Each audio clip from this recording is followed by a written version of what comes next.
die upon. We'll set the fire into a song to burn eternal when we're all gone.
Ladies and gentlemen, welcome back to another weekly episode of Talking Madness.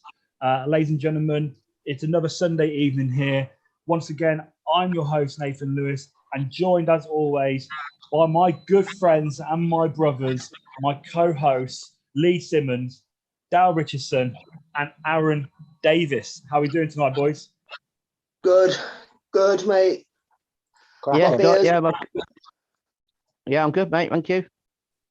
Excellent. So everyone enjoyed their weekend so far and excited for tonight's show? Oh yes, definitely excited for tonight. Especially if we don't know this, we don't really know much about, Justin. It's not something we see every day or every weekend. So to learn from somebody across the pond and their wrestling scene, I'm looking forward to this. Yeah, no, I completely agree with you. Like I say, it's nice and interesting to have someone on that, it's not one of our regular CPW wrestlers, not one of our regular fans. He's someone who's been known to us by watching this show. He's been someone who's watched each week on a Sunday, which we appreciate very much. And through that, we've got to we've gained interest in the person and decided, you know what, seems like a cool guy. Let's get him on the show. I mean, I've been watching his podcast. I don't know if any of you guys have watched any of his podcasts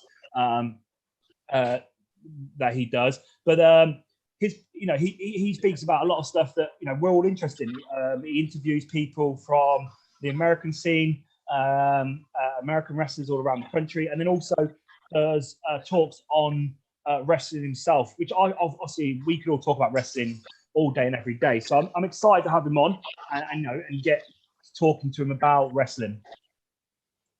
Yeah, man, sorry, Lee, mate, go on. Yeah, it's still amazing to me that somehow us four absolute ball bags have just already we've got a fan in America.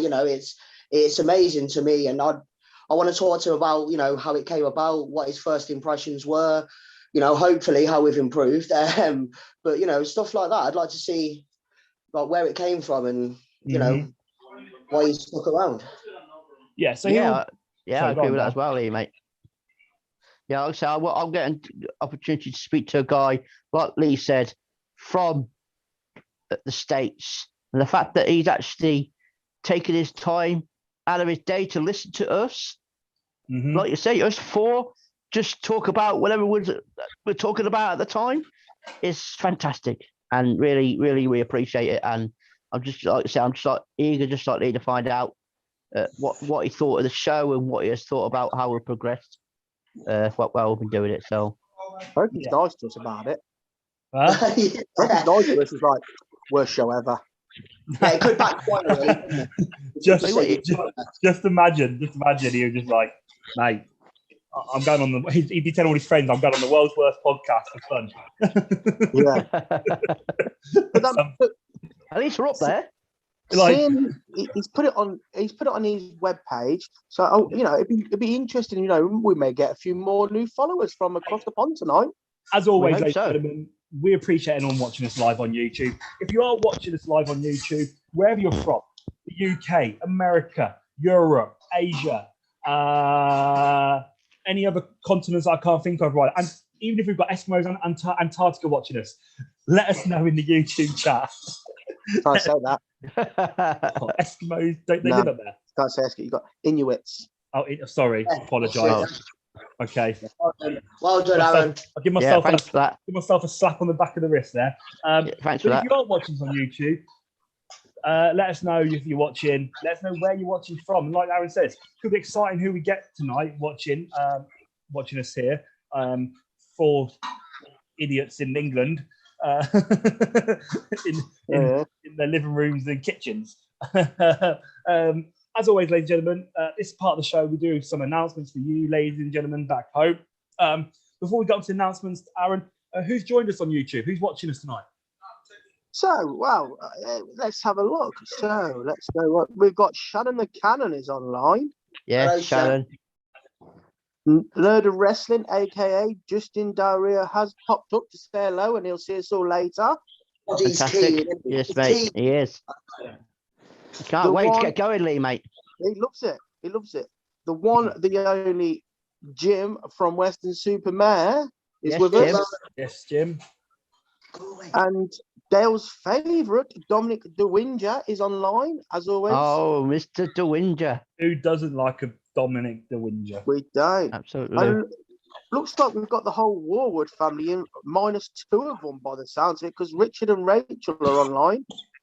Oh, fantastic. Well, as always, they've mentioned before that they have said that they like to watch us in the living room on the big TV. So we appreciate that. The family join us every Sunday. We're better than Ant and Deck on a Saturday night.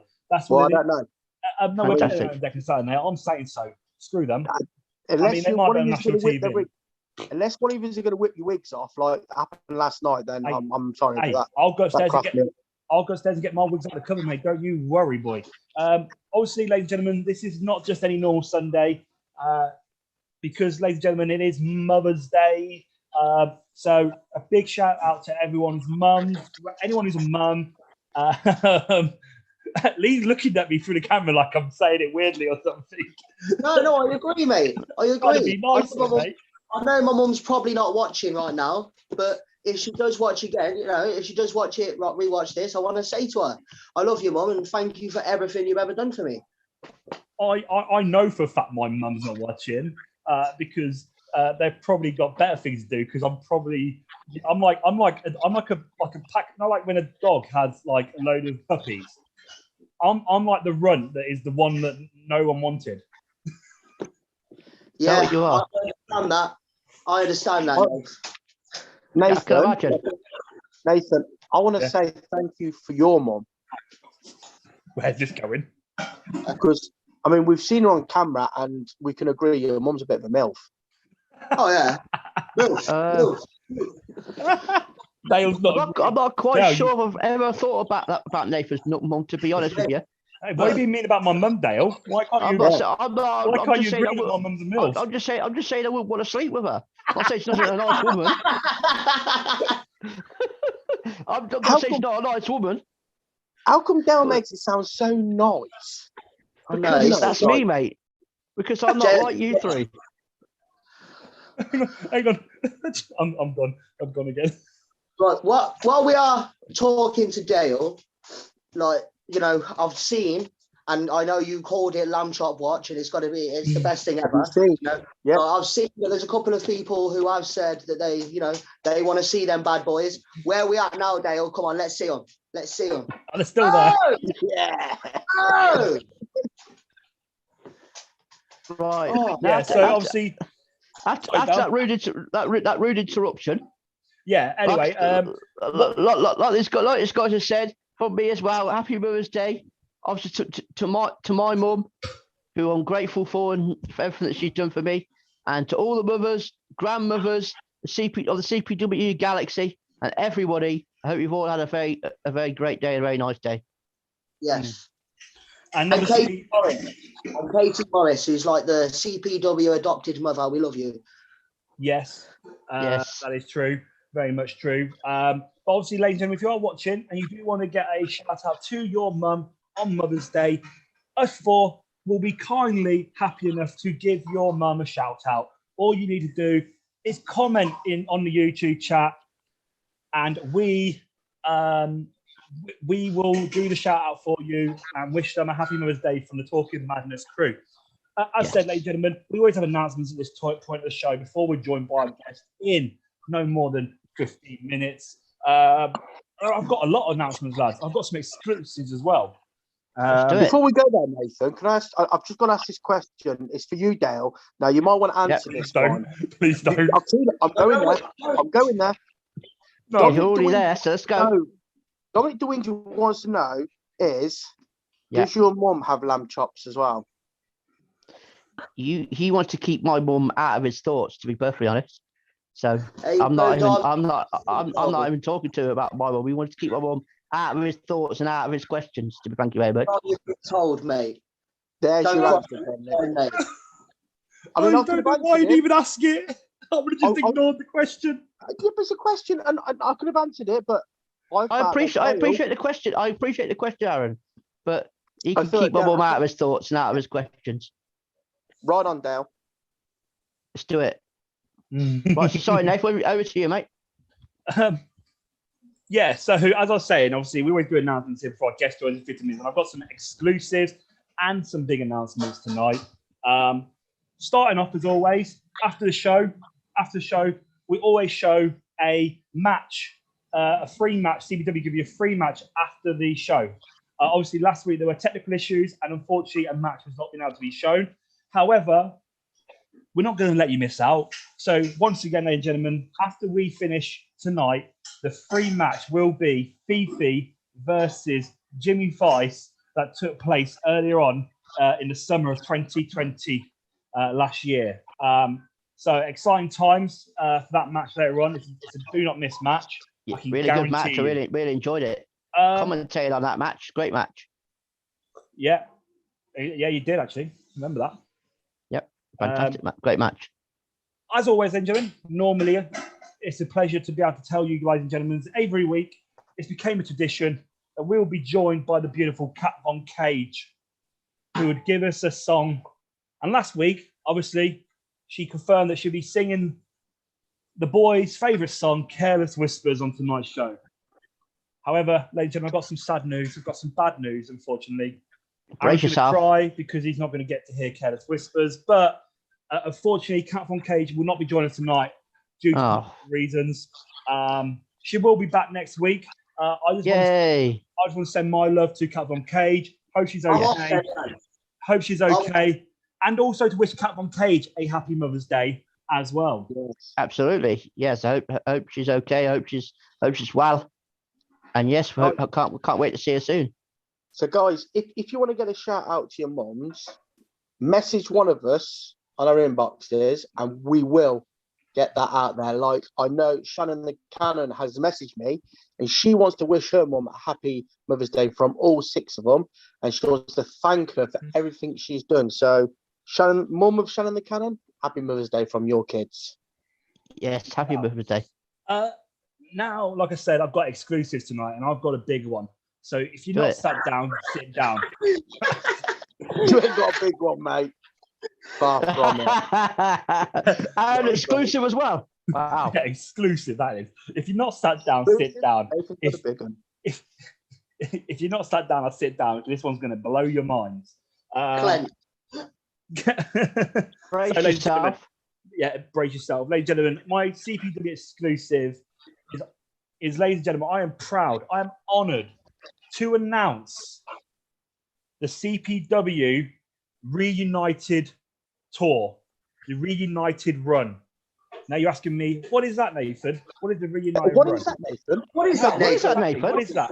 Ladies and gentlemen, I'm going to provide you now with what I can confirm is amazing for not just us, but for you guys back in home. I'm going to give you the list of dates for the return of the CPW live shows. No. Wow. Like I said, ladies and gentlemen, it's the Reunited Run, the Reunited Tour, CPW live events will start coming to you, the CPW Galaxy, from Saturday, the 22nd of May, with the Elimination Show 2021. That will be followed by the Night of Lioness 2 on Saturday, the 5th of June. Saturday, the 19th of June, we will have Road to History 8. Oh, so close. Followed by CBW Superstars Season 5, Night 1 and Night 2 on the 26th of June, Saturday, the 26th of June, and Saturday, the 3rd of July. Following that will be the pinnacle, the finale of Season 8 on Saturday, the 10th of July, with History 8. And to finish off the Reunited Tour, the summer that will be the greatest summer ever, will be Saturday, the 17th of July, with the CPW 2020 Awards. You didn't hear me wrong, the 2020 Awards tonight. Yes. We'll be definitely. doing that at the end. And it feels Can't so wait. Ladies and gentlemen, I'm not finished though. That's the end of the Reunited Run. Oh, wow. No, my goodness. However, during the Reunited Run, the Reunited Tour, we will also bring to you some CPW box office pay-per-views. And the first one will be on the 2nd of April, Friday, the 2nd of April, with Ride or Die pay-per-view. Oh, I like it. Wow. That will be followed on Wednesday, the 18th of April, by Adrenaline 2021. Wow. And to finish off the CPW box office pay-per-views, the four just will be Reload 2021 on Friday, the 7th of May. So, ladies and gentlemen, this is the biggest exclusive here ever on Talking Madness.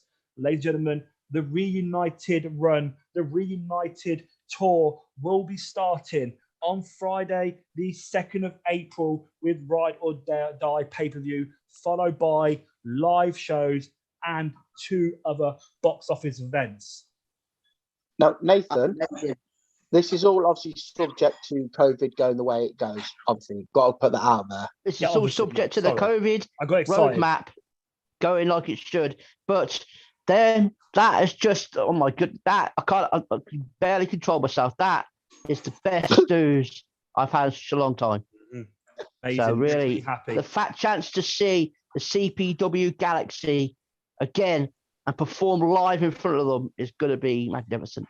Yeah. I need new Dale- shorts. I'm that excited. Dale, New shorts. New shorts. Dale, will, Let's go get changed, mate, before the guest comes on. Dale, will you be keeping the lamb chops though? Oh No. my God. What have you got now? I've got another exclusive, ladies and gentlemen. Right, wait a to minute. get Through. Go on then. As I mentioned, the first box office pay-per-view will be on Friday, 2nd of April with the Ride and Die pay-per-view.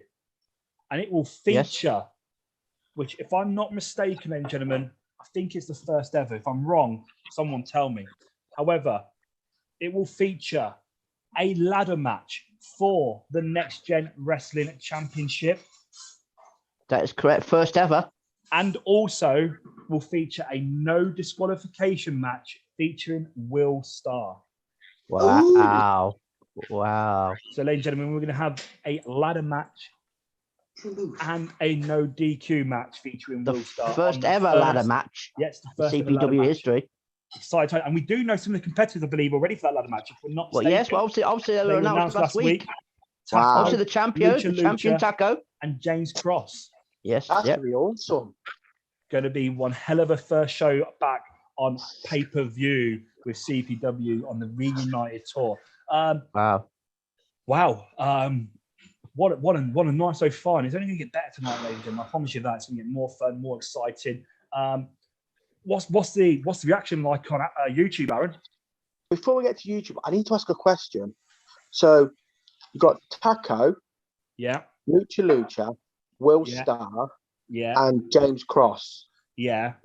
So But they're not Will- all in the ladder match. They're not all the ladder match though. James Will's Will not in the ladder match. Star's sorry. not in the ladder match. well, okay, but will Taco and James Cross be like doing a Transformers like into one to make one person? I don't know, mate. I don't know. And also, And ladies and I'm a bit worried because them ladders are quite high. yeah, I mean, But- that's quite high for people like them. it don't matter because Taco's a luchador. He can climb up anything. You can give He him a can do tree. whatever he You likes. can give Taco a tree with no branches, and you'll still climb to the top. Oh, you can give me a tree with no branches and I'd climb to the top. No, you wouldn't, You mate. mean like a palm You would tree? you would Well, chop the okay. tree down. You would chop the tree down, and then you would crawl across it. That's not the same thing as climbing up it. Yeah, you know. You But- look like you're about to say something then, Nathan. I was going to actually We've get got reaction more. from YouTube. We've but got reaction more. is mental. But I've just been told as well on the Rye or Die pay-per-view on the 2nd of April. Obviously, if you've been watching the weekly tapings, Benjamin, obviously they're going to continue the weekly tapings, the Next Gen Wrestling, New Blood episodes each week of New Blood Wrestling and Next Gen Wrestling Moonlight will still be coming to you week in and week out. That's a guarantee all the way through this Reunited tour. And if you've been watching these tapings and you've been watching the weekly shows, you would have seen, ladies and gentlemen, that we haven't seen our CPW lineal champion for some time. No, you haven't. No, But where's he played it? I've just been confirmed, ladies and gentlemen, that Cleo will be making his return to address the CPW Galaxy on the Ride or Die pay-per-view. Wow. Where's The he lineal been? champ. Is he That's- bringing little Susie with him? I don't know. That's when I find out, I guess, ladies and gentlemen. I can What's the imagine that would be a reaction? What's the possibility. reaction? I want to know what the reaction is to this, Aaron. What is the reaction to this? Before we get our guest on in a minute. Let's get on to Aaron. That we've just got loads of yeses and yeses and yeses. Obviously, Jenny Holroyd came on and asked when we would be all back together. So we answered that question for her, and now it's a yes. Yes. 2nd of May. Yes. 2nd of May is the Yes. answer. Yeah. As long as COVID doesn't ruin it. This is Yeah. awesome news, guys. This is just like, we've done a whole year, where it's been on and off, on and off, on and off. To get back to our fans and to be in there where you can hear them chanting, it's going to be awesome. Mm-hmm. It's a fantastic. And I want the Fantastic. fans to start off the chant with the words lamb chops, lamb chops, lamb chops, lamb chops. Mate, if we get a lamb chops chant going, I'll be so happy. I've had a we were disappointed though because it won't be on by then. But they can Shut do up. it. They're like, I've had a Mother's Day message. I've had Do someone it. ask me to do a Mother's Day shout out. Let's do Go it. for it. So Mother's Day shout out comes from a friend of mine called Thomas Woodward. Oh, And he's right. asked me to wish his mum a happy Mother's Day from myself and him. Happy Mother's Day to Tom's And mum. he would also like to wish his partner Shelley's mum and in-law a happy Mother's Day from him as well. Right. I'd try- Happy Mother's Day to them. What a lovely man that guy is. I What a know. lovely man he is. Absolute Thomas saint. Woodward for you. see if we're on the subject of that. Me and Lee would like to wish happy Mother's Day to Jack Conway's mum. Then That's Ah, yeah. there you go. So we should. Michelle, happy Mother's Day, darling. from me and Lee. That is right. Happy Mother's Day for the whole team. We Don't can't, jump on- we can't But go more me and around Lee. and start wishing loads of people's random mums happy Can we just do Mother's that? Day because you two have crushes on their mums. Little Charlie's mum would like to wish you happy Mother's Day. Yes, we do. I'd like to wish her a happy Mother's Day. Yes, Abby. Who else, Lee? Who do you want to wish? Hey, listen, we ain't got all night, mate. To your list, mate. Lee's probably a baby daddy somewhere. He needs to wish someone a happy Mother's Day.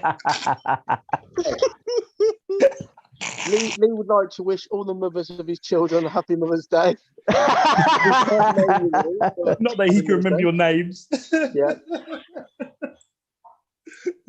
I'm not responding to it. I'm going to be the bigger person, and No, I'm going to rise First above it. time. Well, your silence speaks many truths. First time you've been bigger person, really, isn't it? And anything, mate. Except when I've been stood next to Taco. Yes. Oh, mate, Taco's going to batter you. Happy No, Mother's Day. You might be taller than Taco, but Taco's got a bigger set of balls than you. You know. Twice Anyway. below me. Ball off. Ladies and gentlemen, it's time. It's clobbering time. No, it's not. I'm not seeing Punk. That was a lie. It is time, though, ladies and gentlemen. Ladies and gentlemen, it is my honour. It is my privilege Dale's gone. To introduce Bye, Dale. all the way from the United States of America. He is our guest this evening. He is the founder of Nerds of Wrestling, Justin Del Rio. Oh, I should have done that the old wrestling way. Hey! Hey, Hey, what's up, everybody? How we doing, Hello. Justin? You good?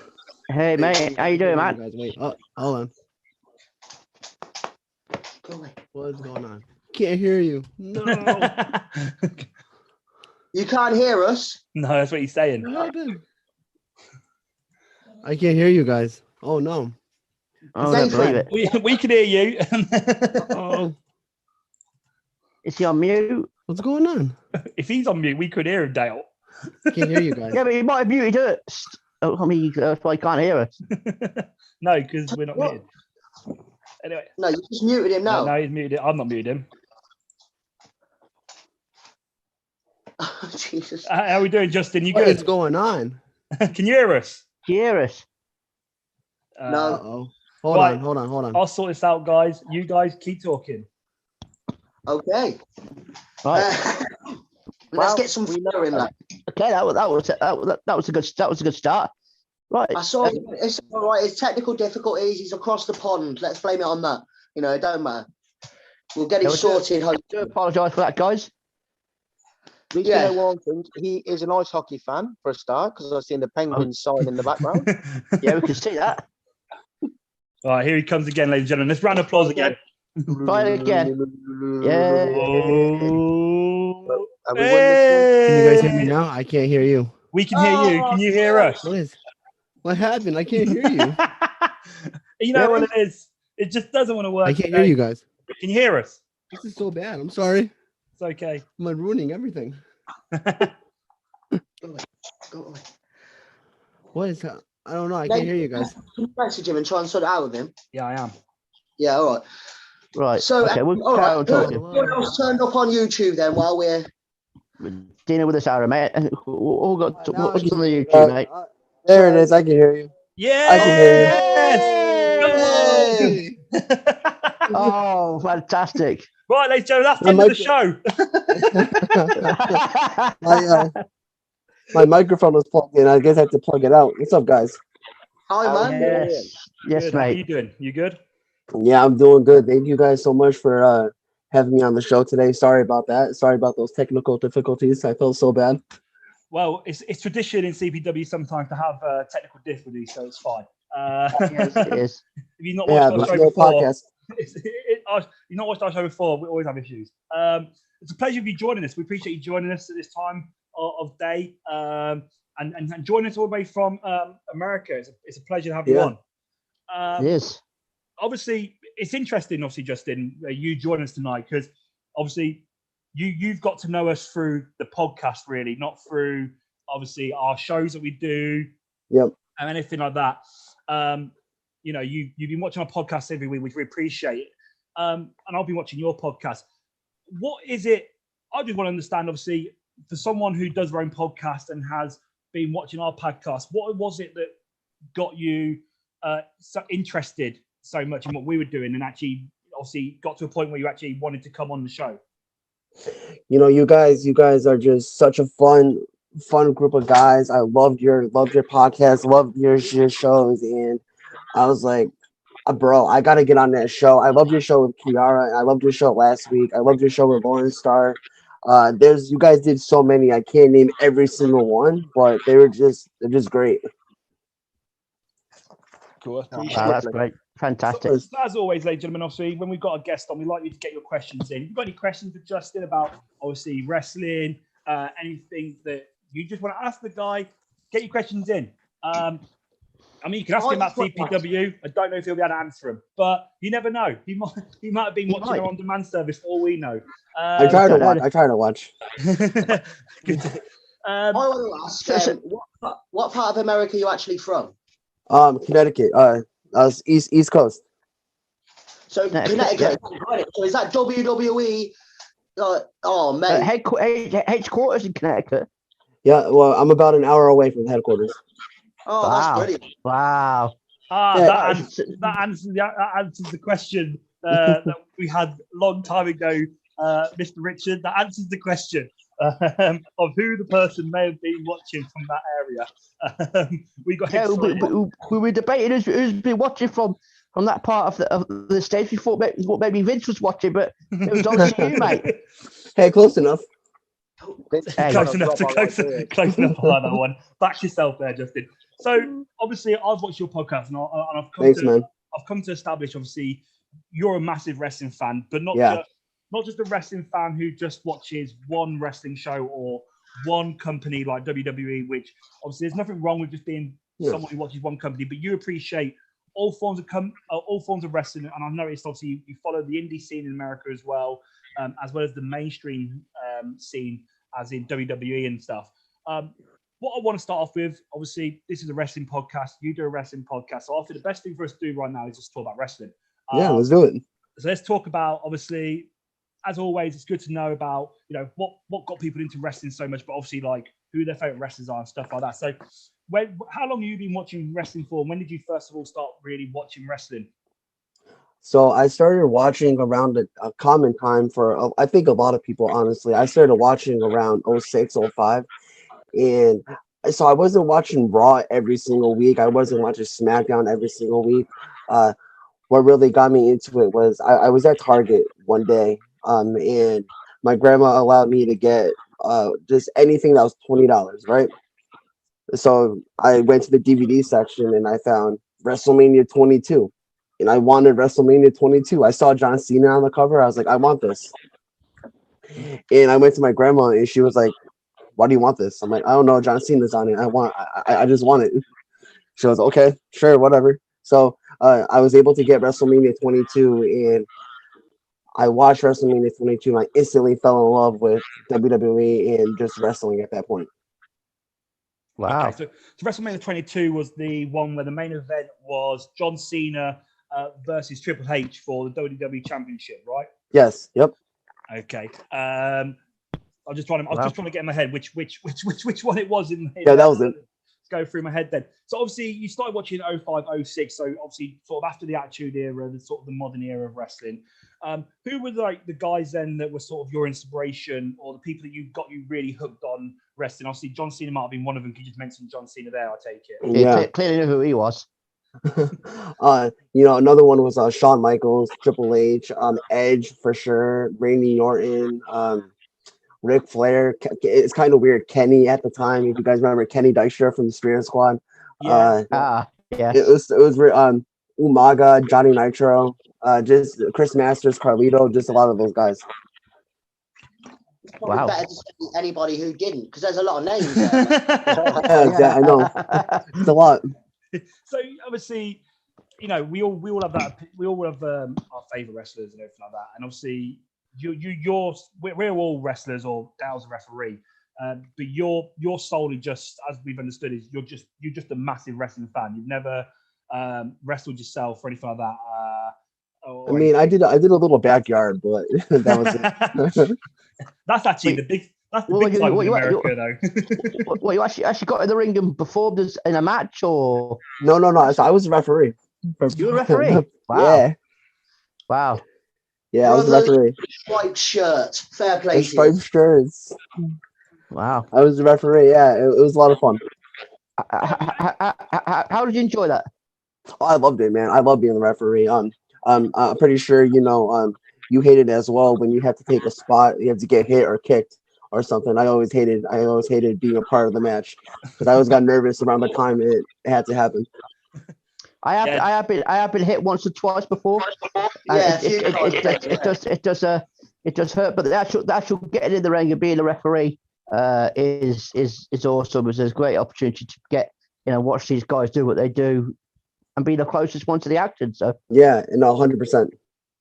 So, have you ever thought about doing wrestling or trying or want to become a wrestler? Or is that something that you did want to do and decided not to in the end, or is that still something that's on a bucket list?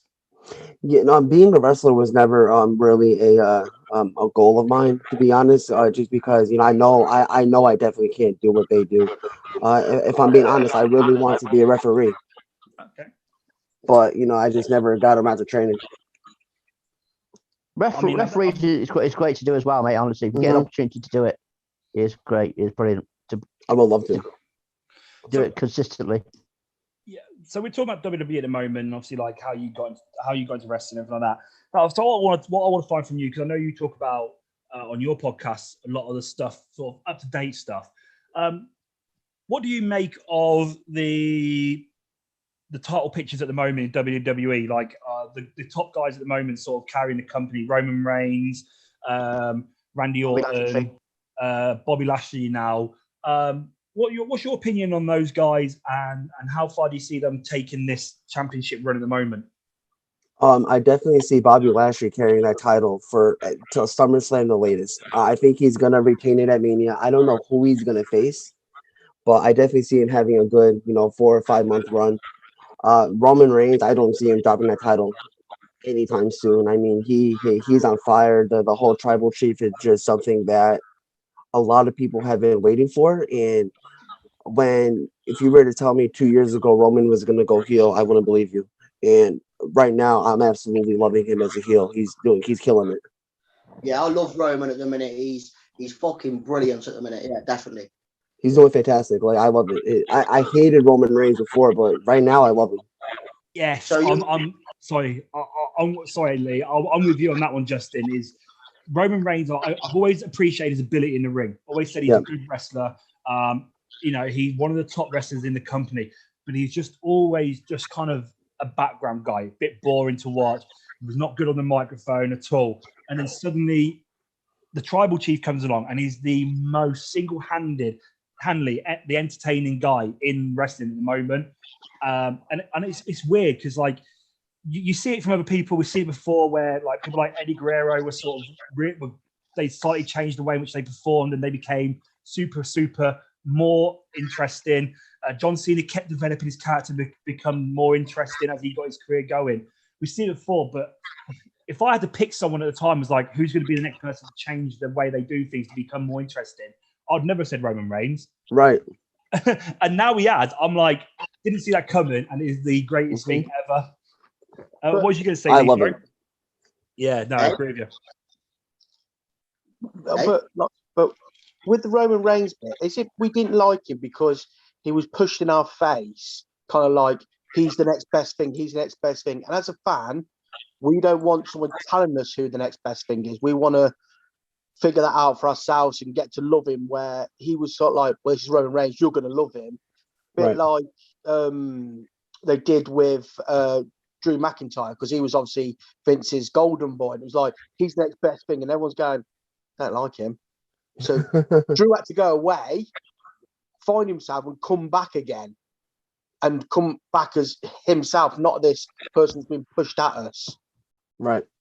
So I mean, is that maybe the issue with Roman Reigns? I mean, you know, like as a young fan, we all knew.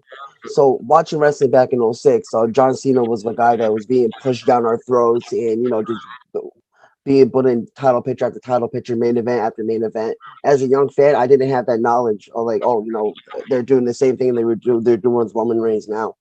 But like, I don't know. It just with Roman is like wrong place at the wrong time. You know, like I feel like 2015, the Royal Rumble where he won, it was just odd and bad. You know, if he was supposed to win the Rumble, he should have won it at 2014 when Batista won it. That was when everybody wanted it. 2015, he won it, and nobody wanted that. No, I mean, I remember watching that. Sorry, Lee. Yeah, Cena was pushed down our throats, definitely. I do believe that. But at least, I mean, I did like Roman, like, but at least Cena was interesting on the mic. You know what I mean? Right. Yeah, no. Before the whole tribal chief thing, honestly, he was quite boring, like to listen to. You know, mate, just shut up. You know what I mean? Just stop talking. Yeah. But now, you know, he's just got that edge about him, that little bit of meanness. It's good to hear. It's nice, yeah. 100%. It's like you say that when we're younger and we don't have that knowledge, or we don't see the bigger picture. You know, like especially most of us, probably myself and others, were probably younger or teenagers when John Cena was being pushed down our throats and John Cena was having the big runs. We were just excited because he was exciting to see in the ring, and he was like, "Oh yeah, he's our favorite." And eventually, as I got older, and you could start seeing people, the fans would turn on John Cena. You know, the Cena sucks chant style, because they were sick and tired of him being forced down their throats. Because they're now, the people that used to love him are growing up and were like, "Oh, I know what they were doing to me back then." Exactly. Just like Roman Reigns. And like you said, I remember watching the 2015 Royal Rumble, and I was in a bar over here watching it on the big screen, loads of people in there, and obviously you could hear the atmosphere in the crowd as well. Roman Reigns wins it, and it's sort of all just, everything's dead, everything just quiet. Everyone's like, "Oh, not this. That's not what we wanted." You know, and that's classic WWE. They sometimes do things on purpose that the fans don't want, because it annoys their fans. But they know that when they do something later on in the time, the fans will be more happy when something else happens. But then I get it's frustrating. But we know that at WrestleMania this year, Roman Reigns is due to face the Edge. The Edge. I don't know why I called it the Edge. The Edge. Like you too. Yeah. Yeah, he's in U2 now, playing bass. But we know he's due to face Edge. Do you think Edge is going to beat him at WrestleMania? Or do you think Roman Reigns will continue on that run and it's sort of going to be, this is Edge's big moment again, but it's not going to be Edge having a title? Second of what you just said. He's not winning. He's not beating Roman. Roman's not dropping that title anytime soon. Edge is gonna put up a fight, but Edge isn't winning. Edge is not winning. Roman's winning.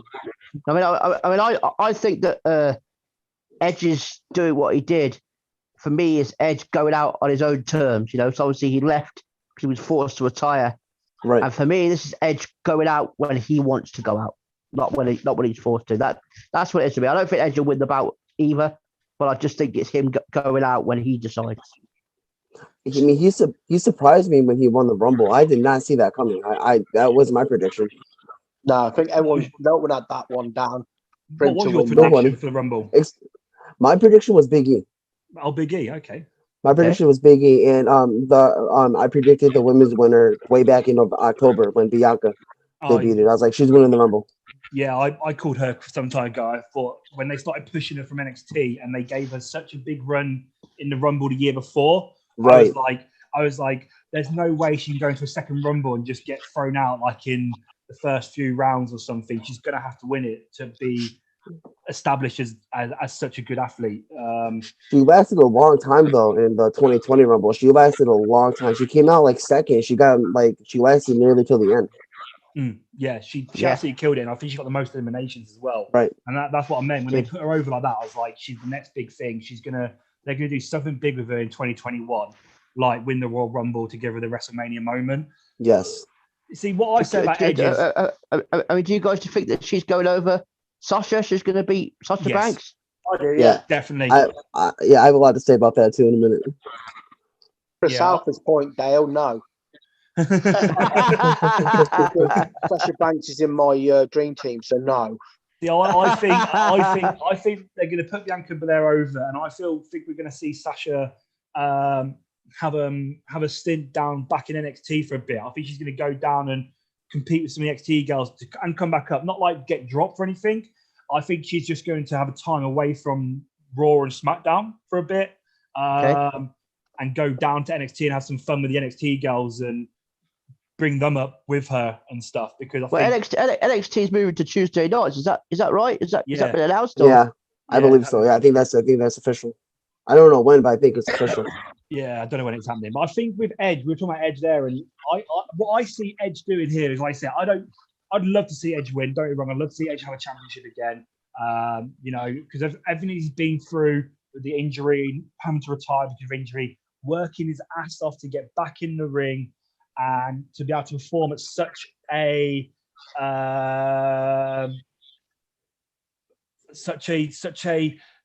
big effort to get back to where he is now, to have to go and perform WrestleMania. I'd love to see him win for that reason, but I think it's too obvious, and I think that's why WWE won't do it. It's too obvious for him to go Edge wins, because fans will see through it. And what I see, I agree with you as well. Like with Aaron and Dale about the passing of the torch thing is going out in his own ways, because when Edge was first started his career, Edge was all doing the fun stuff with Christian and stuff. People liked that. People were enjoyed it and stuff. And then he turned into the rated R superstar and became this amazing heel, amazing bad guy that people just where did that come from? That's what I feel like Roman Reigns has done as well. And that's where I see the similarities, where Roman Reigns has not became the rated R superstar, but he's turned into the chief, and he's developed his character like Edge developed his character into the rated R superstar. Roman Reigns wasn't as enjoyable to watch as Edge and Christian, man. Yeah. Edge and Christian in their heyday, they were fucking brilliant. I love fantastic. I agree on that. I mean, 5 second pose. I go further back in that, Dale. I remember when they were part of the Brood. Yeah, absolutely, yeah. And when they used to come out from the ground upwards and that, and they're all in that little pose and that. I used to sit at home literally. I mean, I'm older than you guys. So Gangrel. I used to come home from the pub at night on a Friday to watch Raw, especially. Like my mates were down the pub going, "Where you going?" I'm going home. wrestling's on. And I literally stick, like, oh, look at you, all this, and that, over a little kid and that. But like, yeah, whatever. Going home, get some food. And when they used to come out of the ground, I used to be like, wow, these three just like do it for me every time. Brood was one of my favorite entrances. Actually, I used to love the Brood entrance. I Definitely. like what you said. I like what you guys said about Edge turning himself into his own character after Edge and Christian, and you said Roman's kind of doing the same thing. Roman's a great heel. We all know he's doing such a phenomenal job with that character. But I really think Roman did a phenomenal job in the Shield. He played a heel in the Shield. They were all bad guys. Yeah. And when he went on his own, they all separated. Roman was just like this big baby face, and Roman, it wasn't working. I mean, if he's kept that same character he did from the Shield as singles, when he started as singles, he would have been fine. Like people would have loved him. Do you guys think that Paul Heyman being alongside him has been an important part of that character? Yeah. Yes. Yeah. Yes, 100%. I mean, he couldn't do it Roman cannot do it by himself. Like then pairing him up with Paul Heyman is like the greatest thing like since sliced bread. Yeah, because like you say, with how can having Paul Heyman not help you out? Let's be fair. You know what I mean? Exactly. That guy's He's the greatest of all time. When I first saw it, I was like, I'd have done this because Paul Heyman's going to be the talker. Paul Heyman's going to do all the promo in. Because we've always known Roman Reigns is not the best guy on the mic. But what's made it different is it hasn't happened. He's just become like the secretary who's just there and just like a hype man. He just says everything every so often. But what I've worked out, what I believe has happened there is what they've done is they've put Paul Heyman there with him to improve his actual talking skills. So Paul Heyman's actually the one that's helping him to be such a good talker, but Roman Reigns is the one doing the talking, which has made us hate him more, because as much as we all get annoyed by Paul Heyman and we don't like Paul Heyman, we all want to hear what he has to say on the microphone. Yeah. We know how good he is. But what Roman Reigns has done is gone, oh, I know you want to hear him talk, but I'm not going to let you hear him talk, which is annoying us even more as fans. Like, let him talk, please. Exactly. Paul Heyman's kind of man. I mean, you look what he's done with Brock Lesnar. I mean, before Heyman came along for Brock Lesnar, it was like Brock Lesnar was like a floppy cock in a porno. You know, he just weren't there. You know what I mean? He was relevant. He just had nothing about him, and Heyman made him to what he was. So I think you could put Heyman with anybody, and Heyman will bring that person up if needs be. Well, I mean, technical ability. I mean, he was an amateur wrestling champ. You know what I mean? He had the technical ability, but yeah, I think having Paul Heyman there by his side is only, like I say, it's only going to help you. It's going to raise your stock, and like you say, you just most of the time when he's talking, you just want to throw something at his head because you hate it. But that's what's so amazing. That's what you love about him. I tell you what, Justin, what I want to know, obviously the tribal chief, which is a fantastic gimmick, by the way. It's fantastic what they're doing with it. What I've said and what I've been, since I was talking to people about it, is this WWE's attempt, even though it won't be straight away, to bring Roman versus The Rock? For you. I mean, yeah, a lot of people are predicting Roman versus The Rock, and a lot of people are saying something happened this year at WrestleMania, which obviously it can't now, just because it is also short notice. And if you're going to have a match like that, you have to have it in front of 100,000 people, not 45,000 people. So I mean, no, I wouldn't even say SummerSlam. I mean, I would just save it until WrestleMania next year. You know, because that couldn't come back for anything less than a Mania. You know what I mean? Right. Unless they have WrestleMania at like Wembley or something. The WrestleMania 23, is that not a Hollywood though? The WrestleMania 2023. It is Hollywood World, which makes sense for The Rock to be a Hollywood. Yeah, next year is going to be in Texas at AT&T Stadium. Yeah. So it's the Hollywood. So do you think they'd save it? And so do you think they can push it that long to save it to 2023, or they'll do it earlier? I mean, I can see them definitely. I mean, if you're gonna have a match like that, it definitely has to be in California. But if they're gonna do it, just keep doing what they're doing with Roman. Just keep having him be the tribal chief. Keep having him, run his mouth, do with X, Y, and Z. And if they do have Rock versus Roman, you have to have Roman go over. You cannot have Rock win because if the Rock beats Roman, Roman's whole character as a tribal chief is dead. All that time and effort is done. Yeah, and then obviously the tribal chief, like you say, the tribal chief wording is perfect because obviously we all know, everyone knows who's a hardcore wrestling fan knows The Rock is family. So it is perfect for him to have that match with The Rock. But like you say, if The Rock wins, okay, people can understand he's the greatest and the most electrifying wrestler of all time, and it could be a thing saying you can call yourself tribal chief, but you're not me. You're not the greatest wrestler from our family of all time. I could understand that if he won. But if, like you say, Justin, if you want to carry on the character or you want to carry on the word in a tribal chief or you want to make it mean so much, Roman Reigns has to beat The Rock. Right. But at the same time, depending on where they go afterwards, The Rock can beat Roman Reigns to say, you can call yourself what you want. I'm the greatest wrestler out of our family of all time. I'm the most electrifying. I'm the people's champ. You can be a tribal chief, but you will never be me, The Rock. Would make sense. But if he wins and say Roman Reigns still got a championship, Rock's not staying around forever again. He's only going to come for the one match. So that doesn't help Roman Reigns, like you say, as a person either, because he's just gone to WrestleMania, lost, and then has to come back again and be like, I lost to someone who doesn't even wrestle every year now. Right, exactly. But we're talking about fans then. Obviously, you mentioned the 100,000 fans and stuff, which you say that's normal for WrestleManias or SummerSlams, the big pay-per-views. Obviously, they've recently mentioned what they're reckoning numbers are going to be for Mania this year over all night.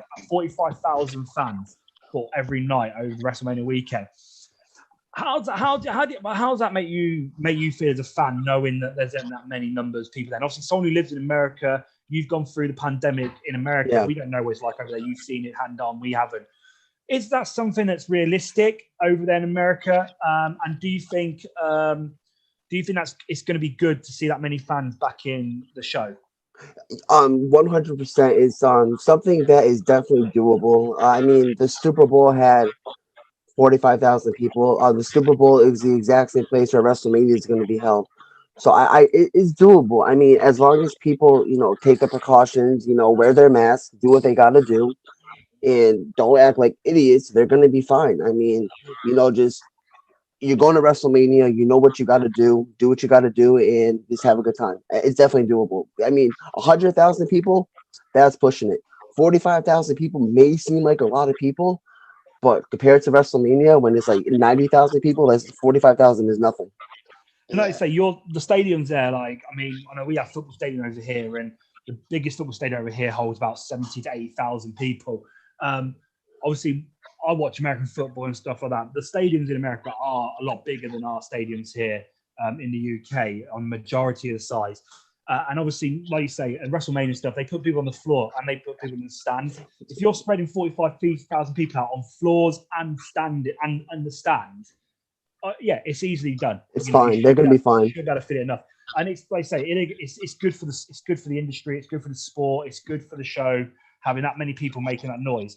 Do you think though, with that many big numbers, that we're going to see some blockbuster names, I call it? Some big names appearing or some big names on the show because they're going to want to sell tickets, and also they're going to want people to be there for the reason of making sure that those numbers match. Do you think we'll see some big names there that maybe aren't currently active? I mean, it's WrestleMania. You never know what could happen. I mean, maybe John Cena will return for a quick segment or something. I mean, this year is definitely hard because WrestleMania is such short notice that not everybody has the time to plan everything out. In my opinion, they're spreading out into 2 days. So I mean, you could do a lot, but there's only so much you could do.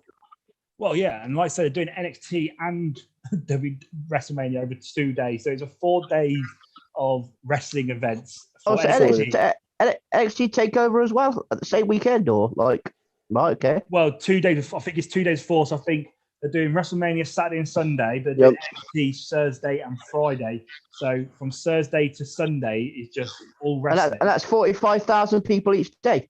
No, not NXT. I don't think for Is it NXT. NXT? I thought it was doing NXT on there as well. Is it NXT for 45,000? I don't. They're doing NXT at Raymond J Stadium. I don't think so.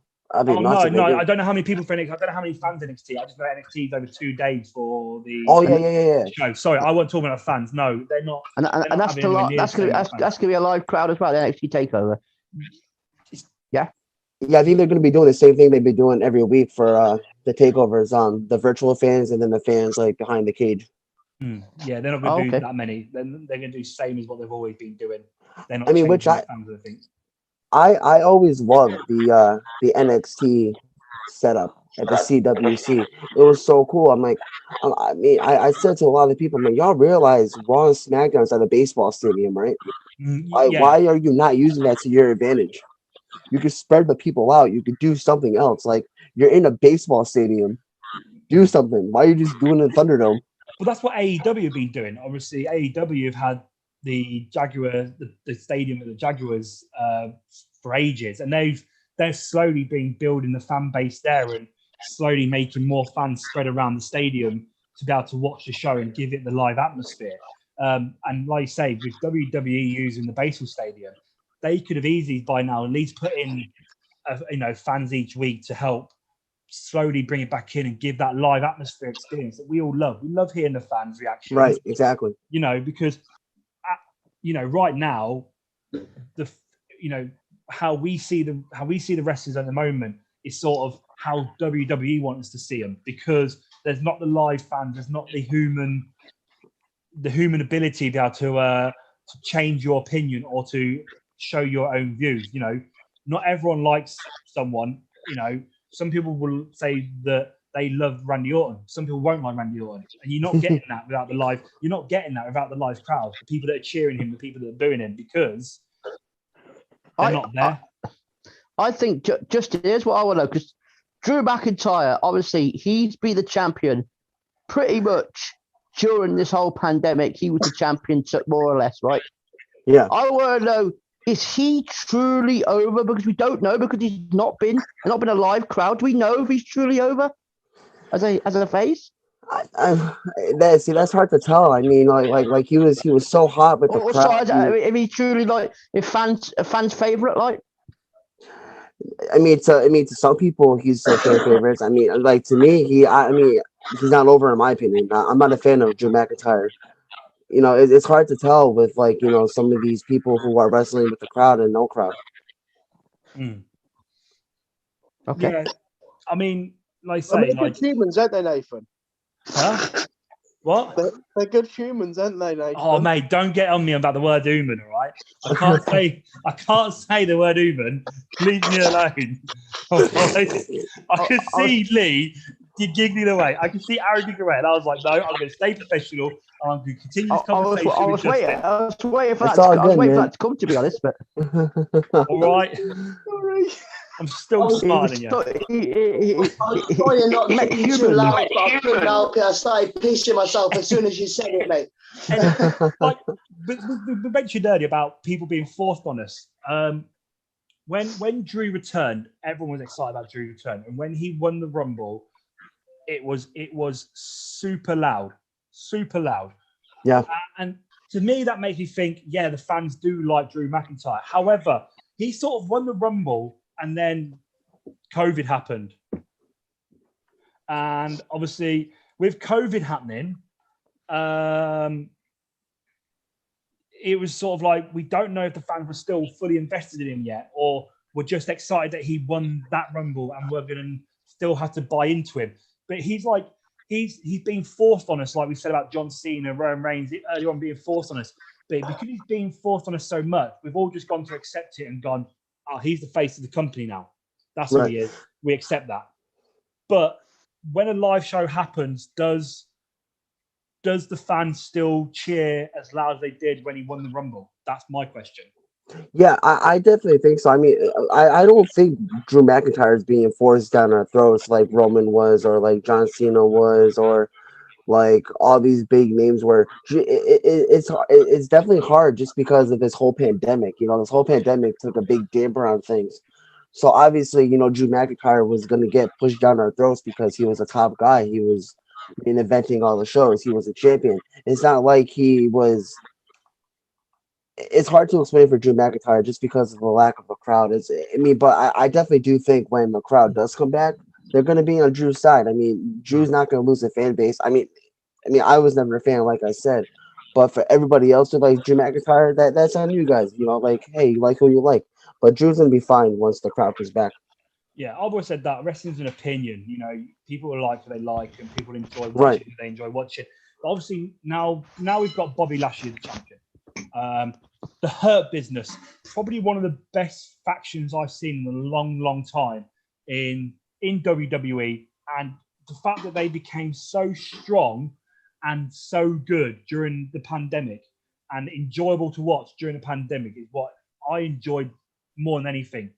And they've got the tag titles, and they've now got Bobby Lashley as the champion.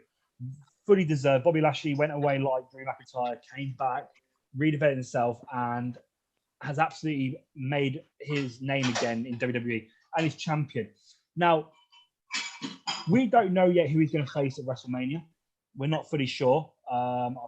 It could be Drew again. It could be someone else.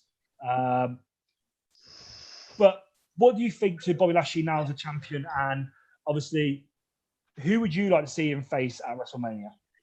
So I'm gonna go back a little bit. I love Bobby Lashley. Bobby Lashley as champion is absolutely fantastic. It's long overdue. He deserves it. I just wish it would have happened at WrestleMania. I just wish that he would have got that WrestleMania moment, like a lot of people deserve.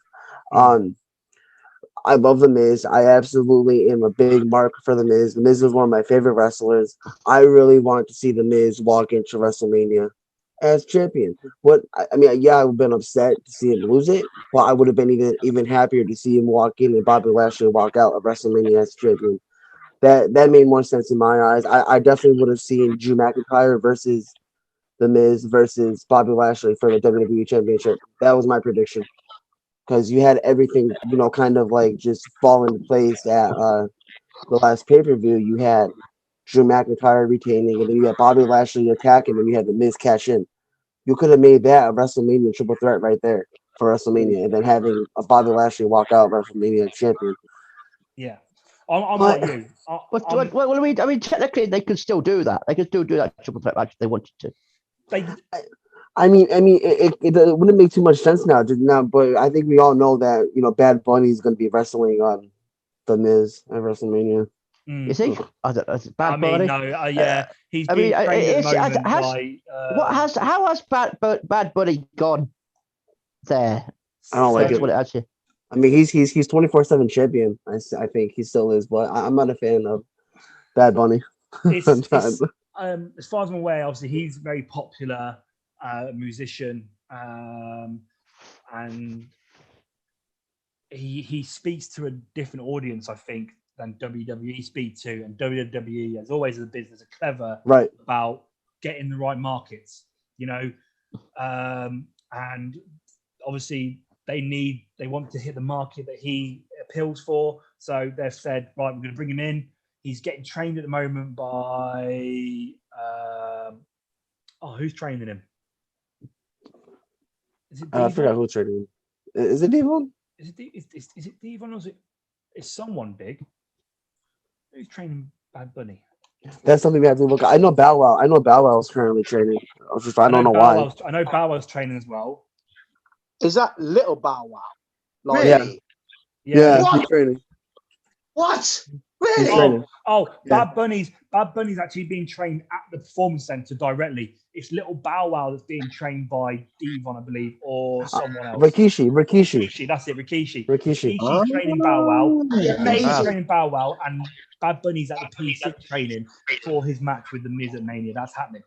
What are your guys' thoughts on like celebrities wrestling? What do you guys think that's cool, or what do you think? I've never had an issue with it as long as they they train right. Why not? Yeah, you know, I'm my safe. opinion on it is if they don't go out there and make the sport or the stuff become a joke. So, for They've got example, to show respect for it. They've got to show the respect to it that it deserves, definitely. But if they do it right and they train hard enough, and like I say, show it that respect, then yeah, like, So- definitely, yeah. so celebrities in the past that I think have done a great job. Obviously, Steve Amell, Arrow. He When did good. when he did it, he trained for it. He was already a good athlete, and he went out there and actually tried to make it as properly as make it as believable as possible and proper as well. Because obviously, Oh, he had that thing with Stardust, didn't he? Yeah. yeah, Yeah, it's SummerSlam in 2015. And then obviously recently AEW Shaq did a decent performance out there, looked very good. Didn't make it a joke or anything. Pat McAfee really impressed me on Matt when McAfee, yeah. he did good. Like I was like, bro, like he took a Canadian his debut. Like, no, when was the last time you seen anybody take a Canadian destroyer on their debut match? Yeah, exactly. Yeah, no. And that's not trust me, that's not an easy move to pull off. No, The go-to. There's only Sorry. one famous person, you know, like outside of wrestling, and that made it for me. It was the top one. Is obviously Duke Harry. I mean, the go-to celebrity that I think probably has done the best job as a wrestler or going into wrestling is David Arquette. Yes. yeah, David Arquette, I mean, absolute, trained his ass off. Did the stuff in WWE, not WWE, WCW. WCW. I knew what I Became their meant. champion. Yeah, he did the WCW stuff, and then he carried on. He's gone around the indies. He's worked hard on the indies. I mean, those who haven't watched it, the David Arquette documentary, brilliant. You Can't Kill David Arquette. A great DVD, a great film showing how hard he's actually busted his ass off to do. I feel bad because I haven't watched it yet. I gotta check it out. I haven't watched either, Justin, mate. So Check- we're two check of us. it out. Two of us. And that's what makes me happy about celebrities doing it. I don't mind celebrities doing it if they take it seriously and go out there and make it mean something.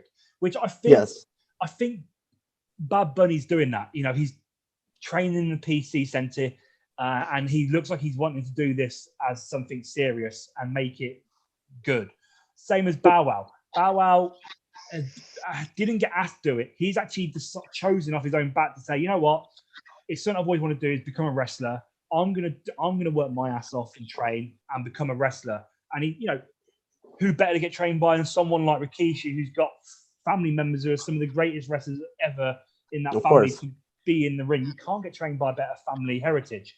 Right. The trouble is, Nathan, is you say you got to respect coming to wrestling, but it's got to be on both sides. If you watch the David Arquette, he got no respect from nobody going into wrestling. He busted his ass off. Not when he started. And everyone was just sort of like smacking him down. He went to that show, one of the Road Warriors, they just totally laughed him out the building. But then the following year, they wanted him on the show. Because he had earned the respect. It's the same with any celebrity who comes in. No wrestler really is going to give a celebrity respect stepping in the ring straight away, because you have to think about it. As a wrestler yourself, you know how hard wrestlers train to become a wrestler. They train non-stop to be safe and to perform and to do it as well as they do it, right? They bust their ass off. They pay their dues to be able to get anywhere in the industry. Especially guys nowadays that come from the indie scenes, you know, they go around many companies, travel long days and nights just to get money on a show. And you've got a celebrity who's given a match at WrestleMania for just being a famous actor. He hasn't earned their respect. He hasn't earned the respect of the people that have done this all their life. That's why David Arquette was treated the way he was. But then he busted his ass off week in, week out at shows all around America, doing shows up and down the road. And people went, oh, he's not just a celebrity that just took his name and went on the show to just get a paycheck and have it as a fun thing. he's actually gone out, he's actually busted his arse off and actually got the respect of wrestlers around the world. And I think that's what's different with someone like Pat McAfee as well. He got respect because he actually trained. He actually dedicated time to train to be able to do a good match. And he did. He absolutely killed it in the match. He was he did. He really did fantastic. good. And that's what I think is happening with Bad Bunny as well.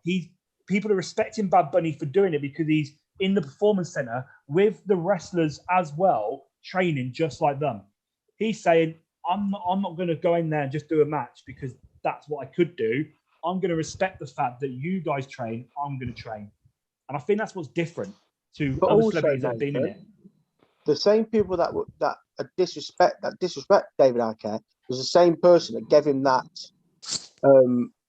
that one chance, didn't they? You know, the wrestling industry. I mean, he didn't expect to go and win a title like they did to him, which made him that laughing stock and everyone hate him. But then it also, they sort of turn it around and just say, well, it's all about you, David Arquette. We didn't do this, so we don't respect you for it. You get what I'm saying? Yeah, So I think it's one of those hard, funny. Also turned it on him. I think it's one of those funny things is like you say, like every person is going to be different. Some people probably did respect him straight away for giving it a go and stepping up to the plate. Some people being like, hang on, I've been busting my arse for 20 years and never got a title. Who do you think you are coming in and getting a title? It all depends on that individual. I can guarantee there were people that did respect him for doing it, and a lot of people didn't respect him. Yeah, I felt so sorry for him. That's just the sport of wrestling. That's just the industry itself. You know, I think it's more like it's just like they're like celebrities and they're just going into the ring, and I like, to me sometimes I think like they're kind of making a mockery out of it, but they're not. Like you guys said, you know, if Lee said, you know, if they're going into the ring, they're training every week, then why not? If I just look at it as like, this guy just famous for singing. Why does WWE want it? Why does WWE want him to do this? Why does WWE want him to do that? But if they're training, if they're doing what they got to do, then sure, you know, why not? So, Justin, we were just talking about Bobby Lashley a minute ago being the champion. One of our fans has asked a question to you. He wants to know, what's the possibility of Bobby Lashley facing Brock Lesnar at WrestleMania? I mean, hey, I mean, you never know. I mean, they have time to build up for the match. I mean, we do have one more pay-per-view before WrestleMania, which is Fastlane. So if maybe Brock Lesnar, you know, returns and attacks Lashley, maybe that sets up the match for some WrestleMania. So I mean, it's a possibility to still see it. I mean, that'd be like a real. I mean, they're both big, powerful men as well. You know, to see them lock horns would be. I wouldn't want it to be like the Goldberg situation when it comes in, it's like boom, boom, it's over. Right? Yeah. Please don't. No. Yeah. Or like Kofi losing to Brock Lesnar in 6 seconds. Oh, that one, yeah, which I didn't like at all. A lot of people are pissed. I cried. You kind of go like that, then you go, I waited up this long for this, really? This is exactly. This is a match that obviously people have wanted before in the past. When Lashley first came back from Impact to WWE, I think Lesnar was champion at the time, and people were like, "Oh, we're going to see Lesnar versus Lashley," right? And it never happened because I think, unfortunately, Lashley came back in.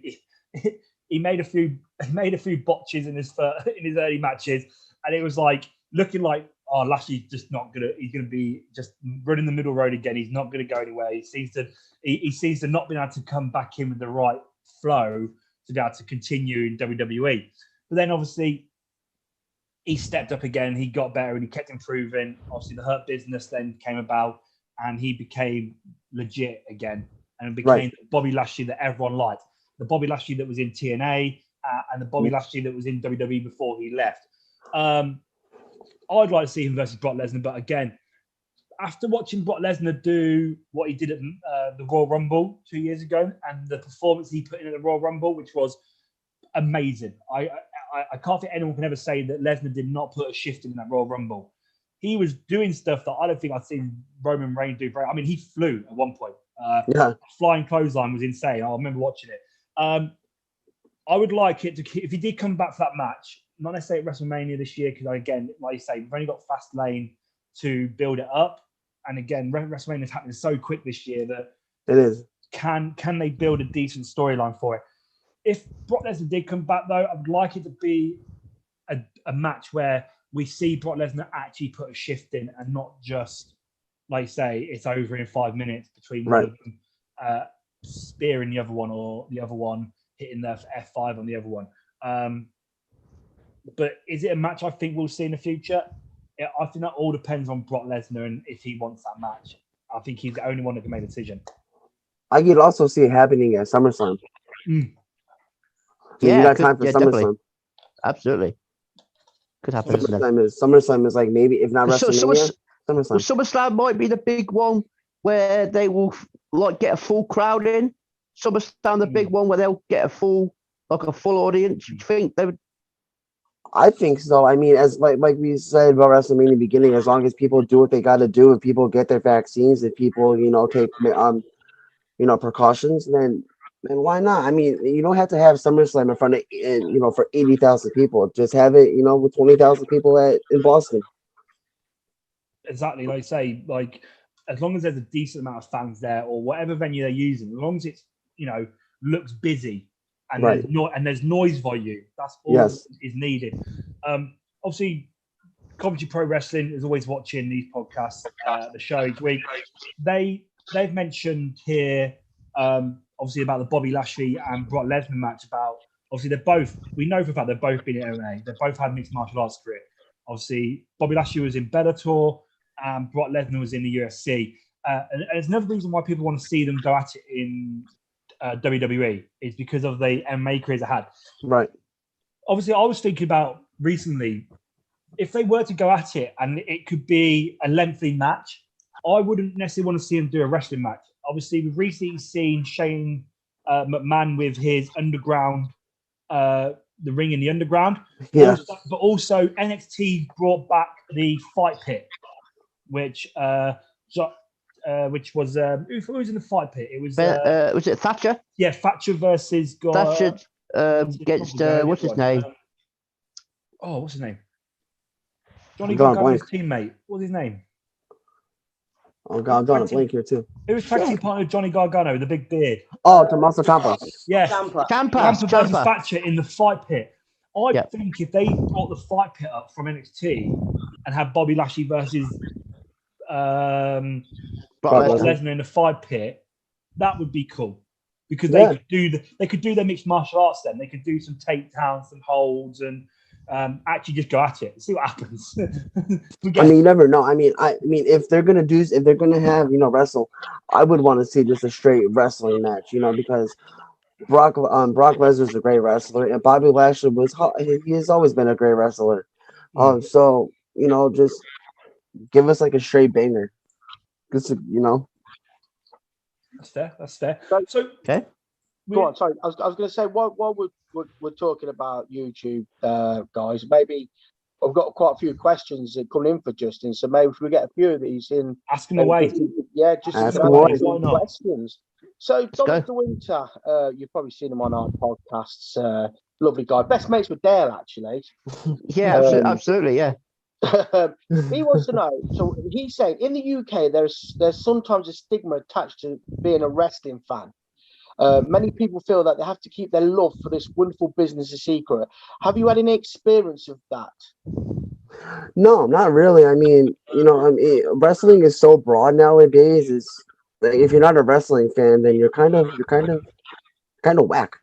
I mean, a lot of people, in America, wrestling is very, very big in America.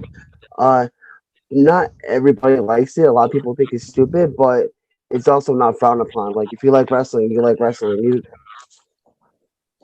I think that's the difference between America and the UK is, obviously, don't get me wrong. Obviously, nowadays in the UK, wrestling is very big. Right. Yeah.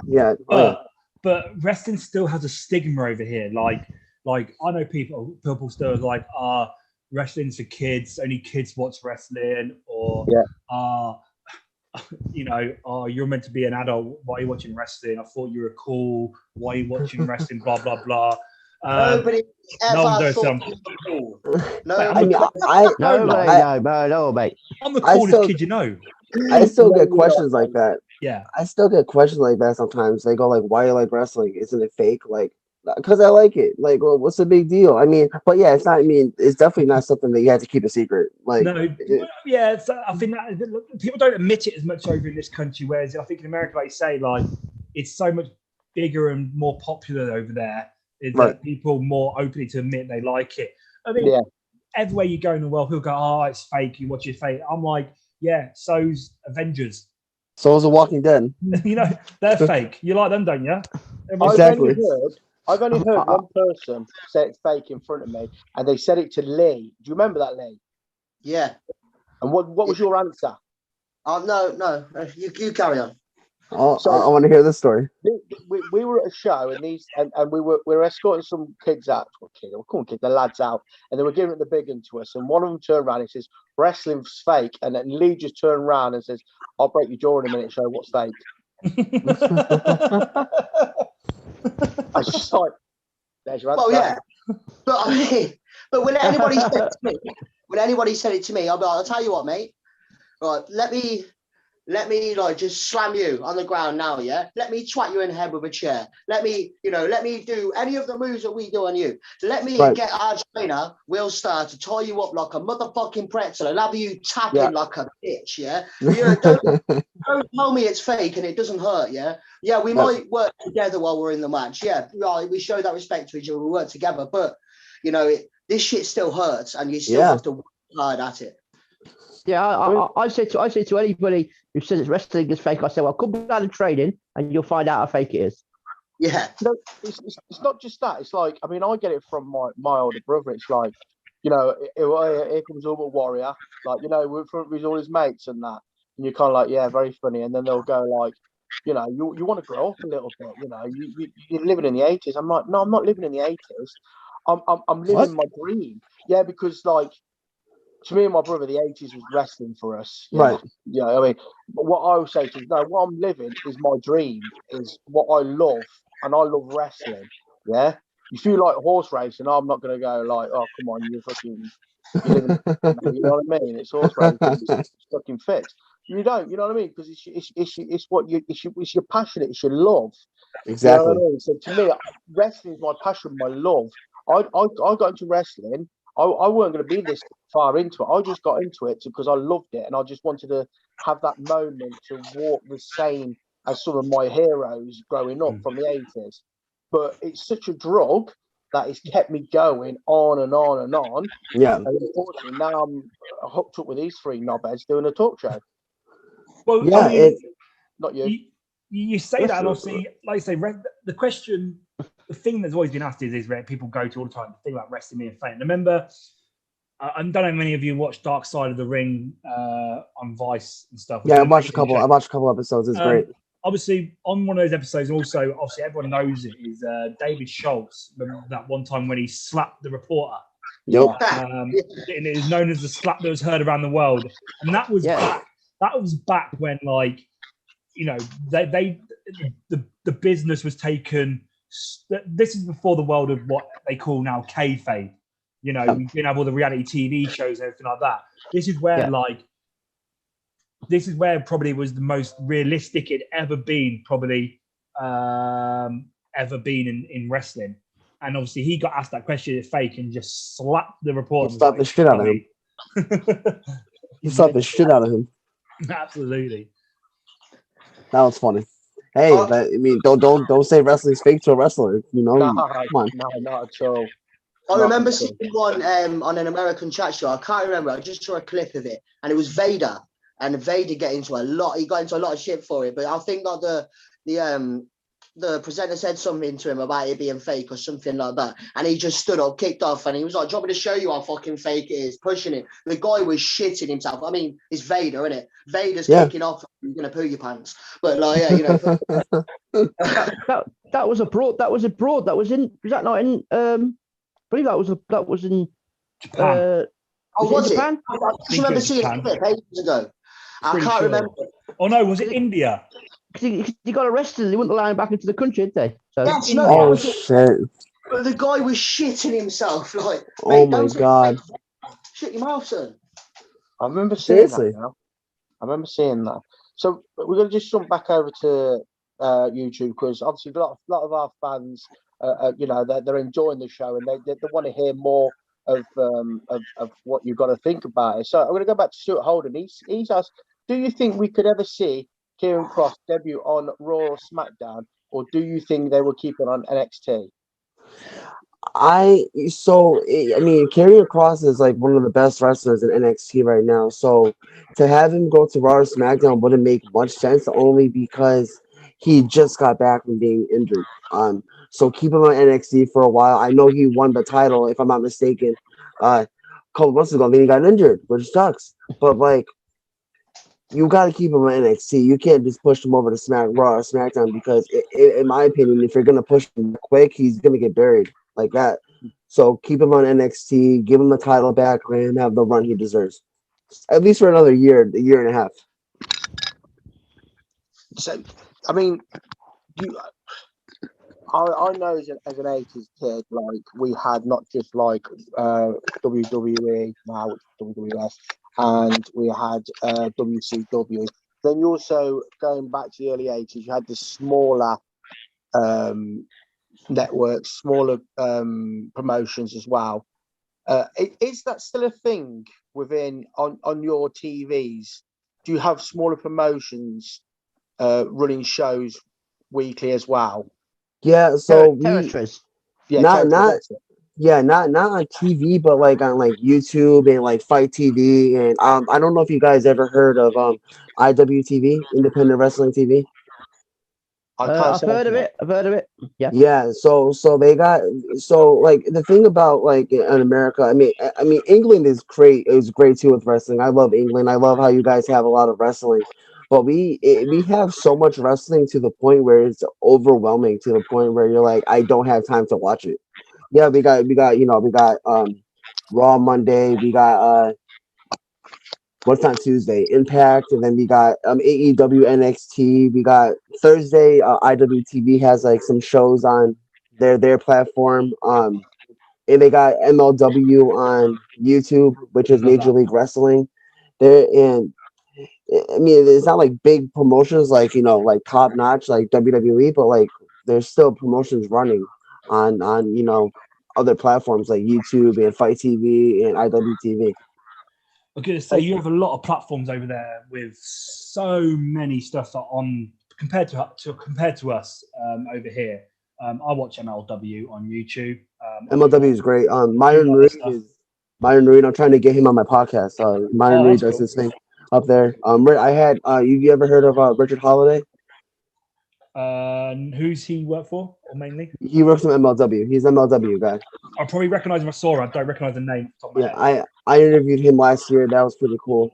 But yeah, there's so many platforms with wrestling. But if you guys are able to hopefully access IWTV, I 100% recommend it. It's literally like the WWE network, but all independent wrestling. Oh, cool. Okay, wow. Insane. It's insane. I'll have to check it out. We're talking about their some of the other companies that exist and everything, and also, which is a good thing for wrestling. The fact there's so much nowadays for those who, you have some people that are just hardcore WWE fans and don't like anything else. Nothing wrong with that. Nothing wrong at all. But obviously, there are some people that just end up just getting sick and tired of WWE, and that's fair. If you didn't like what they're doing, you can choose not to like it. And obviously, other companies have gave them something to watch and to enjoy their style of wrestling or what they like about wrestling. Obviously, one of those companies right now that's made a big name for themselves that are trying to be competition with WWE is AEW. Right. Who, over the last few years, have become a big company and trying to make waves in the business. Obviously, recently had their pay-per-view Revolution, which had its ups and downs, shall we say. Yeah, you could say that, yeah. Especially the main event had its downs. What I want to know is, Stuart's asked a question here, and I want to get your info on this. Obviously, they did a big announcement that Paul Wright was going to announce a big debut on the show, a Hall of Fame-worthy person, which turned out to be Christian. Stuart wants to know is obviously how about Christian going over. What your views on Christian going over to AEW? Good for him. I mean, WWE wasn't, in my opinion, going to do anything with Christian. if AEW wants to pick him up, then so be it. I mean, now we all know. I think we could all agree, and everybody who's watching or listening, there's no way in hell Christian is going to the Hall of Fame now in WWE. That's how that's how the question. Like he's done. It's Christian. Christian should have been in the Hall of Fame in 2013 along with Edge. That's my opinion. Or 2012. Sorry, whatever year he went. But I mean, good for Christian. I mean, you know, he still got it. I mean, Christian could still go. And so for AEW to pick him up, that's good. I thought it was going to be Kurt Angle. I literally thought it was going to be Kurt Angle. I don't know if you guys saw his little teaser on Twitter, all that, but Yes. that was just him promoting his podcast apparently. But so like, what a big letdown. No, but good for Christian though. I mean, good for AEW for picking up Christian. I mean, do you think? I mean, you said that's the end of the Hall of Fame for Christian. Do you think it's the same for Paul White for the Big Show? Yeah. Well, I mean, I read somewhere that Paul White, a Big Show, he left on extremely good terms with Vince McMahon. I read an article that him and Vince McMahon are extremely well off. They're good. They're fine. Vince knew that Big Show Paul was going to sign with AEW, and he said, "Hey, good luck out there. Do your thing." And so it kind of leaves an open door for him. And maybe he could still go to the Hall of Fame, but I don't know how Christian and Vince's relationship was after he left WWE to go to AEW. Yeah, exactly what you said there, Justin. Is Big Show has mentioned it. Big Show has mentioned it on a podcast recently, or interview recently did, saying that after he got announced and appeared on AEW, he got a phone call from Vince McMahon congratulating him and saying, wishing him all the best. They're still really good friends. So I do think we'll still see Big Show get his Hall of Fame. I think they are. Big Show's thing is Big Show's different to Christian. I think that's what you have to remember is Big Show, as bad as it sounds maybe, Big Show done a lot more in WWE than Christian. He was as a giant, as someone like the Big Show, his name carries more than probably Christian. Right. A lot of people remember Christian. Christian. Oh, Edge and Christian. It's like Batman and Robin. Like you can't remember Robin without Batman. Edge was Batman. Christian was Robin. Unfortunately. And I think Edge, like I say, he was the guy that got the big push. He became the main eventer. Christian, and he did, and that's why Christian went to TNA to become a main eventer at TNA. And that's obviously the reason why he's gone to AEW again, because he could have had some time in WWE now. He could have got a run on some stuff. But it wouldn't be a major run. It wouldn't be big titles. It would probably be Intercontinental, Tag, USA. Which is nothing wrong with that. I mean, I'm a big Intercontinental Champion fan. I have my belt right there, as you know. Yes. And but it's like there's nothing wrong with having an IC title. There's nothing wrong with having the United States title. Hell, those titles were prestige as hell back, way back in the day, especially the IC title. It kind of sucks to think like they're not doing a lot with the IC title, but I feel like Christian would have made that title prestige, in my opinion. Same thing, in my opinion. The Miz made that title prestige back when he had it in 2016. Yes, but Christian going to AEW. I mean, WWE lost their chance. They really just screw the pooch on that one. So they wanted Christian. No, well, they can't have him now. He's with AEW. I mean, Christian had a great Rumble, which is why I thought WWE were going to use him, because he had a great Rumble. So I thought, they're definitely going to do something with him, and obviously they didn't. So it sucks. Yeah, seriously. I think that's what we're going to see with Christian. I think Christian also, like I say, personally, I don't think these things should affect the Hall of Fame, but I think unfortunately, Vince McMahon's in charge. Yeah, these things will be affected. I think Christian sort of went over there without really telling anyone. Didn't probably make many people. I think he sort of just went, "I need to keep this quiet, or I could probably end up upsetting certain people, like his best friend Edge and stuff." I think when we see the torch of WWE get passed down to the McMahons, Triple H and stuff, those guys in a few years' times, I think we could see some of the people that have jumped ships or left the company on bad terms maybe get their Hall of Fames. Because I think Mm. with someone like Triple H in the ears of Shane, and especially Shane as well, is these people that are on bad terms are on bad terms with Vince McMahon. They're not on bad terms with Shane, Stephanie, or But Triple H. but they will still know the history. They'll still know the Yeah, reasons. but they won't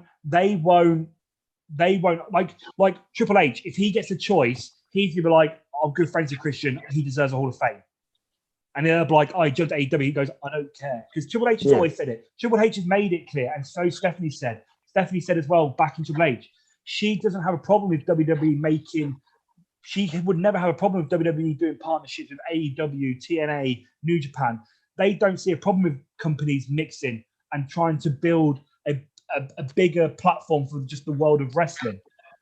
But that's not Vince McMahon's vision. That's not how Vince McMahon does the business. Vince McMahon is about WWE's the best. WWE should control everything in wrestling, which is it's worked for him for years. It's fine. They are the top for a reason. But Triple H respects other companies and other wrestlers. And Triple H is a big independent wrestling fan, which I absolutely love. And I know I'm assuming Stephanie's the same way, but I honestly can't really see WWE having a working relationship with Impact or with AEW or with ROH. That's just not me. All those promotions are more independent based, and they're because you don't see them doing just straight WWE moves. Like you see them doing like some crazy stuff in the ring. Like barbed wire death explosion match. WWE would never do that. Like what? That's insane. No, they would not. It's like, but WWE should just really stay with themselves because they like you said, Nathan. It's worked for years, so just don't work with anybody. Fine, but AEW is doing something extremely fantastic. They got a working relationship with Impact, AAA, New Japan, Ring of Honor. I think MLW as well, and AEW has been around for almost 2-3 years now, and they're already taking off like crazy. I mean, they took off like crazy when they first started, but now they're taking off even more because they have all these working relationships with these other promotions. Well, this is one of the questions from Stuart again on YouTube. Thanks, Stuart, for watching. He asked, "What are your thoughts on the Impact Wrestling and AEW crossover?" You just mentioned there.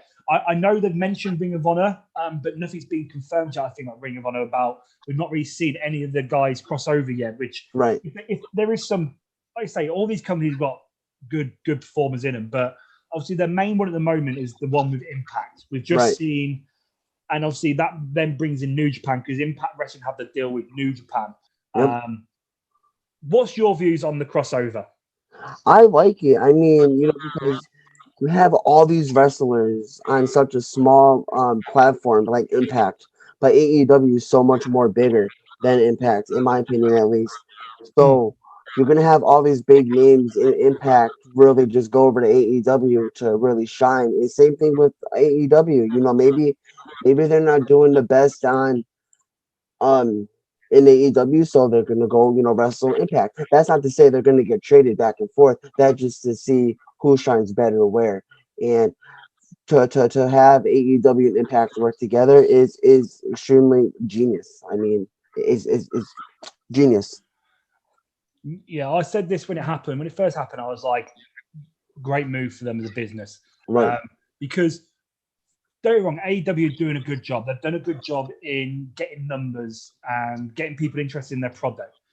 However, they're still not at a point, or they're not going to be at a point still to compete with WWE still on a daily basis on pay-per-view numbers and stuff like that.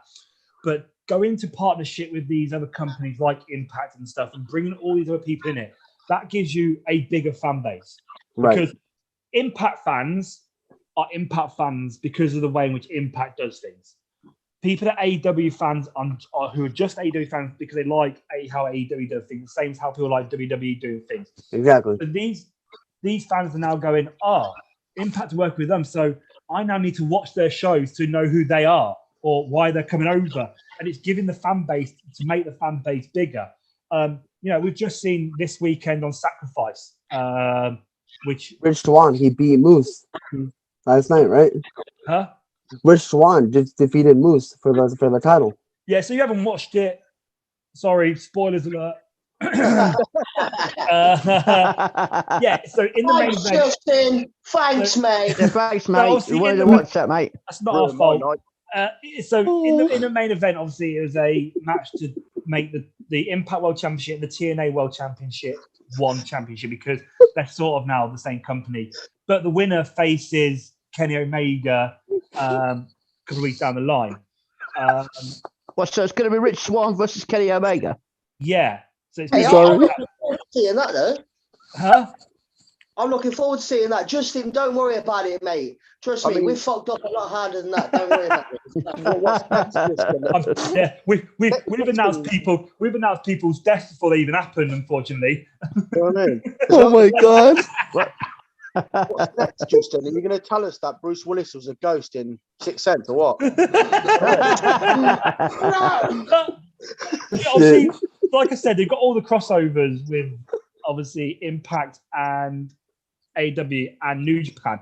But obviously, two guys from New Japan have just won the Impact Championships as well. So it's like all three companies are working together to allow their platforms to get bigger and also to hit different markets. You know, Right. having Impact having two New Japan guys as champion, all the people that watch New Japan are going to be like, "Oh, I need to watch this now." That, 'Cause I like but him. like, because so like, I like how you brought that up because I say the same thing about these guys who just watch straight WWE. You know, you have WWE signs all these new talent every single a lot, Yeah. and for the straight WWE marks, which I'm not afraid to admit, I was one at one point. Now I'm more broad. I expanded my horizon, and I'm really glad I did. You know, you have all these WWE wrestling fans who just watch WWE and they have no idea who these new guys are. For example, Mike Bennett and Maria. Nobody knew who Mike Bennett was. No. No, a lot of people didn't. I didn't until I met Mike Bennett in Connecticut at a wrestling show. I've seen him wrestle multiple times. Mike Bennett is a great dude. And when he got signed to WWE, I was extremely happy for him. But like a lot of people are talking shit about him. Oh, he can't wrestle. This is stupid. This and that. Like, bro, what? Like, yo, go look up his stuff in the Indies. Go watch him back when he was in Impact. Like, he's good. Like, Mike Bennett is a good wrestler. Mm. You really need to expand your horizon. I was like that because I say it's about some people from the Indies and stuff is some of the guys that come from Impact or they come from some of the other companies that have a big platform on the indie scene, but they're not as big as Impact and stuff. They come up through Impact, or they come up through Ring of Honor, or they've gone to New Japan and they come over to WWE. What they do in those companies is sometimes really good, and everyone really enjoys what they do. But then it just sometimes doesn't transfer to WWE. And Right. I think that's what happened with Mike Bennett. If you watch Mike Bennett in TNA and what him and what's the name? Mike Bennett's wife, whatever her name is. Maria. Yeah. What they were doing in Impact was really good stuff. And I enjoyed it. And it was very clever, it was very different at the time. Unfortunately for Mike, as good as he is in the ring, it just didn't work in WWE. And it was just like it just didn't come across the same way as it did in Impact. And I Right. think and obviously then what that meant is he got unhappy, she got unhappy in WWE because it was like, you know, they're not pushing us as we thought they were to. The fans haven't brought into it as much as we thought they were going to. Because like you say, people didn't know who he was. So people just thought, I don't know who this guy is. We've seen this before. We've seen people be love couples before and try and do this character. But this wasn't the same thing because this was like, they've been doing this for years already. Yeah, exactly. But the fans didn't want to invest in it. And it just fell on his arse, shall I say. And It's kind of like plummeted. Like, they're just like, oh, we don't want to see this anymore. So for you, Justin, would that be because they weren't good enough as a talent, or just because the fans just weren't interested? Why would it not work, or was it just the booking of it? It's not that they're not good as a talent because, you know, obviously if you're good enough to get signed to WWE, then you're a good talent. But like Nathan said, it's just not the place for them. Just wasn't working. And that's how a lot of wrestlers are. I mean, look at Ty Dillinger, you know, Sean Spears. I mean, he was fantastic in NXT, but when he went to the main roster, I mean, he plummeted. can be one of the most talented, one of the best wrestlers. But if the fans don't buy into it, if it's all about the fans, man. If the fans don't go for you, then you're shut down. You know what I mean? You've got to find something that the fans like, or go somewhere else. Like it's Right. fans don't like you, then there's no call for you to be on the card. Wrestling is so mainstream nowadays. Like we all know that if a wrestler gets released from the WWE, we know they're going to be fine. We know they're going to get either booked at an independent show or signed somewhere else. Especially, like I said, a lot of wrestlers will go to AEW, but AEW has such a, like we said, like a main platform where they have working relationships with all these wrestlers that they're not. Yeah. So, for example, like if Andrade gets released. I know that he actually was released, but I don't know if you guys spoiler coming again. It got denied. I don't know if you guys heard that. It got denied. Oh, not Yeah, I know again, he did. Justin, man. Yeah, I know. He has to. I know that's happened. Yeah. Hold on, is he on my table, Dale? Is he on my league table? You've got. Yeah, I think you've got Andrade. No, he's not. Andrade's not with anyone. Lucky points. But I'll put him into your team by accident, Aaron, mate. I think Cheers, this is mate. what they call the. We have this discussion all the time over here. Some of us in Coventry Pro Wrestling, we have this conversation a lot about different wrestlers. Everyone has their own opinion on who they think is a good wrestler and stuff. But like you say, there's a lot of guys that come from NXT and then they just end up disappearing. Not doing anything. I call it. I call it the main event ability, right? So some of these, don't get me wrong, these wrestlers are good wrestlers and they're very talented wrestlers. But sometimes the step up from TNA or the step up from NXT to the main event and the way in which you have to tell a story or perform in the main event is so different. Is that yes, they're good, but they just don't have what it takes to step up to that level. Or Right. It's a shame sometimes. There's some great talents that have so much potential, and it just doesn't work out for them. And they end up just having to go back down to NXT, or they sort of end up having to get their release papers, or they just sit on the mid card all the time. I mean, you mean someone like Finn Balor, for example. Finn Balor is someone that works out perfectly in that example. I mean, he killed in NXT, and then he went to the main roster, then he did what he did, then it wasn't working out for him, and then they send it back to NXT. He's killing it. But if you have all these wrestlers that you're not doing anything with, why keep them? Why waste your money? Why waste their time? Why waste our time when? Yeah, because like I said, we know, and they know if they get released, they're going somewhere else. Andrade, I was saying before, I can see Andrade going to AAA after his contract expires. AAA, I heard, has a working relationship with AEW, so we can see him work with AAA and appear on AEW here and there. That doesn't mean he's working for AEW. That just means he's employed with AAA. And I think this is. Is that like WWE being guilty of like just signing people up because they're worried that another company's going to sign them up? But then it's just like, we want this big pot, but we don't know what to do with them, and it's kind of like, oh, what do we do? What to do with them? And then they just sort of like, oh, well, see you later. It didn't work out. Now, like you're saying, some people it can work out good for, right? But then in other ways, people it can break people, and they don't want to get into that industry no more because they're thinking like, I thought I made it, they've ruined me. I don't want them to do with it as well, and that's what I lost my love for WWE when they started just taking everybody. They were just like, oh, WCW had this, or NXT, whatever. And they're just TNA, and they just wanted everyone for themselves, and it's just like they couldn't put everyone on the show. Exactly, you can't take everybody. It's like the Braun Strowman situation. Braun Strowman, he's massive. I love Braun Strowman. You know what I mean? He's a big guy, but I think he's just wasted because his storylines, like with the Big Show. When the Big Show come out dressed as frigging Pee Wee Herman once? Yes. What was that about?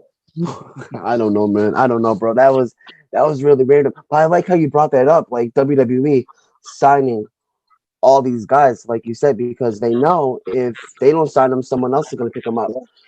But you don't have to sign every single person. I don't know if you guys saw that.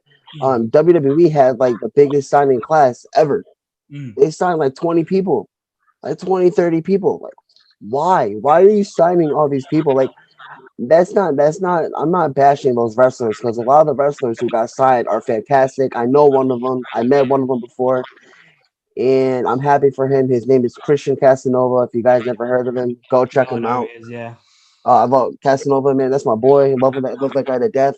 But it's like, okay, like so, like perfect example right there. I was saying, like for Mike Bennett, I know Christian Casanova. I've seen Christian Casanova wrestle more times than I could count. I met him multiple times. I had him on my podcast, and if I see WWE treat Casanova like shit, hopefully that doesn't happen. I'm gonna be upset. Like, yo, like you're wasting this perfectly good wrestler when he could be used somewhere else. Let him go. Let him out of his contract. Same thing that goes for the same thing with Andrade, and the same thing with Aleister Black, and the same thing for all the wrestlers who are just chilling and catering every single week doing nothing. I have a question on this though, because I get what you're saying, and I get the point about they have all this big signing thing. Obviously, I've always said it like over here we have football, and obviously the Premier League is the number one league probably in the world. You know, it's footballers. Most That's footballers. for soccer, right? Yeah, soccer. Sorry, Okay. yeah. So No, you're good. soccer. Most Football. most soccer players will always say, like, if you want to play for one of the top teams, you'll go to England and play in the Premier League. Like that's Okay. the pinnacle. Same as if you play American football, you want to play in the NFL. That's the Right. top league. You want to play ice hockey, you play in the NHL. It's the top league in the world. If you want to be a professional wrestler and want to make it to the top, it's WWE. Okay, so I get that people sign because it's WWE. You can tell people that I've wrestled for WWE, I've made it to the top, I've been accepted to the top level out of the elite, which 100%. I get that. And you mentioned there, like say, they do big signs all the time, and then these people sort of are either just in the PC center, just doing house shows, will finally maybe get some squash matches on NXT, and then maybe get an NXT spot. I have a question though: is these wrestlers that sometimes moan or sometimes don't feel like they're getting used, don't have to sign these contracts. And this is my counter argument is WWE go round and sign all these wrestlers or try to and offer all these wrestlers contracts for whatever reason it is, either to stop them going to another company, or they want to invest their time in them, or they like what they've done on the indie scene. They want to bring them up and try them out in WWE. I get that. But at the same time, these wrestlers could go, no, I don't want to sign, actually. I don't think it's for me. I don't think it's time for me. I don't think if you sign a contract, then you're not happy is go moaning about it, because at the end of the day, you didn't have to sign that contract in the first place. In my opinion. It depends, though, what was you promised? If you was promised something, that's different. You're young, like early 20s something, yeah, like, and you've been offered this amazing. You think straight away in your head, you know, you're fucking thinking, you know, I'm gonna be at WrestleMania. You know, you're thinking the best straight away. You know, and maybe they don't have all of the information, you know, to be able to make the right decision then. But I'm not saying you're right. I agree, yeah. If you sign the contract, you sign the contract. You know, you've wrote your name on that line, yeah, and that's true, yeah. But you must, I mean, Jesus, like if I was, you know, especially some of these younger guys coming up, like, you know, early 20s, and then I get offered something like that, I'd be like, fucking yes. And then I'd be going around telling everyone, I'm in WWE, motherfucker, yeah. All right, Lee, go clean those toilets. You're a new janitor. But Lee, you've been in WWE. Hey? You were in WWE, weren't you, Hornswoggle? You're going to fucking say Hornswoggle. But, for example, one person who was a talent, I'm not the biggest fan of him, but I do appreciate that he's very good in the ring and he's very talented. But someone who everyone wanted a few years back was Will Ospreay. Yeah. WWE offered him a contract, and he said no. He said, no, I've still got stuff to do. I want to do in Japan. I've still got goals I want to achieve in Japan. And he turned down that contract. Would it if he had gone WWE, would it have been a big success? Probably not. He probably would have done maybe some good stuff in NXT, and then just disappeared again, and then got his release contract. Maybe He would have plummeted. he may have done some. He might have got pushed to the main card eventually, and it might have done some stuff on the main card. But he wouldn't be a major player like he is in New Japan with the presence he has in New Japan. And so for him, he made a deal for himself to go, no, it's better for me to say no to them, to do what I'm doing already in Japan. And, he's probably made more money he would have done in WWE by staying in Japan. And it's been better for him as a wrestler and his career. I mean, I've just watched this film that's on Amazon Prime, the documentary they did about him and, the rise to a superstar in Japan and everything like that. And that's very interesting. And it goes into details about all that kind of stuff. But we're talking about AEW being Coventry Pro Wrestling have mentioned, and a question for you about, hey, AEW was a fresh company a couple of years ago. They were trying to bring something fresh to the industry, something different for fans. What do you think? What's your opinion though on AEW signing these guys who have maybe passed their prime or pose an injury risk, or these older ex WWE guys that they keep on pursuing? What's your opinion on that though, with AEW? I mean, like AEW at the end of the day, they know what they're doing. If they're gonna sign Sting, they're gonna sign Sting. I mean, we all know Sting is an old guy. We know that Sting can't put on a 5-star 45-minute match. Like, like anybody's used to, or Big Show. I don't think Big Show ever put on a 5-star match, but you're not gonna see Big Show, wrestle his ass off or Sting. But it's all for the views, man, and all for the ratings. I mean, they got Sting, yeah, that's huge. They got they got Big Show, cool. They got Christian. I could honestly see Christian. I wouldn't even put Christian gone past his prime because he's not that old and he's in tremendous shape. So I think he could go like a good 20-minute match. He is injury prone. He big time injury prone, but against the right person, he'll be fine. It all depends on who he's working with and what kind of bumps he's taking.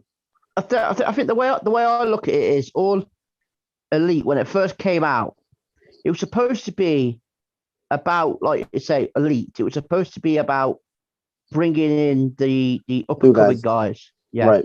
But then they're just going and signing these people like i.e. Sting, Paul White, Christian, and they're bringing these guys. He's like, why? Why are you not just having these young talent? I know you're working. When you got people like Cody Rhodes and Chris Jericho, who can help these guys as with experience. You can have people backstage like they've got Arn Anderson, Tully Blanchard, Jake Roberts, who could be backstage and helping these guys backstage. So do you think that it would be better just for them to have done that, or is the experienced guys necessary? I mean, yeah, they're signing these guys who used to be in WWE, but it's not like they're signing the entire roster. I mean, this might sound stupid, but other than Cody Rhodes and Jericho, who you guys might be able to count because I can't count off the top of my head, but other than Cody Rhodes and Jericho, I honestly wouldn't even put them in that category because they made AEW. So I'm not even going to say AEW signed those two. But other than, those two I just named, who else from WWE got signed recently like that? Name 10. I mean, you guys probably name 10, but I mean, yeah, there's a lot. Yeah, so Sean Spears, Dean Ambrose, John Moxley. John Moxley, Sean Spears. The Revival. Oh, they're going for it now, Justin. You set a challenge. Rusev, Jake Hager. Yeah, Jake Hager, hang on, I think there's some more. Dusty Rhodes, Dustin, Gold Dust. Pac, yeah, but do you not think that Justin... Matt Hardy. Anyway. Shit. Matt Hardy. Shit. Forget that question I just asked. Scratch that. Matt Hardy. Hang on, I think there's some more. Brody Lee was on there. Obviously, rest in peace, Brody Lee. Yeah. Okay. All right. We didn't stop yet. So, Yeah, stop. But I think my question to you, Justin, was: do you think signing these WWE guys or ex-WWE guys was necessary for AEW to establish themselves? Is that what do you think that? I mean, AEW was already a top-notch brand. I mean, you didn't have to sign all these guys. I mean, some of the guys they signed played a big factor in these guys' career, like the Revival.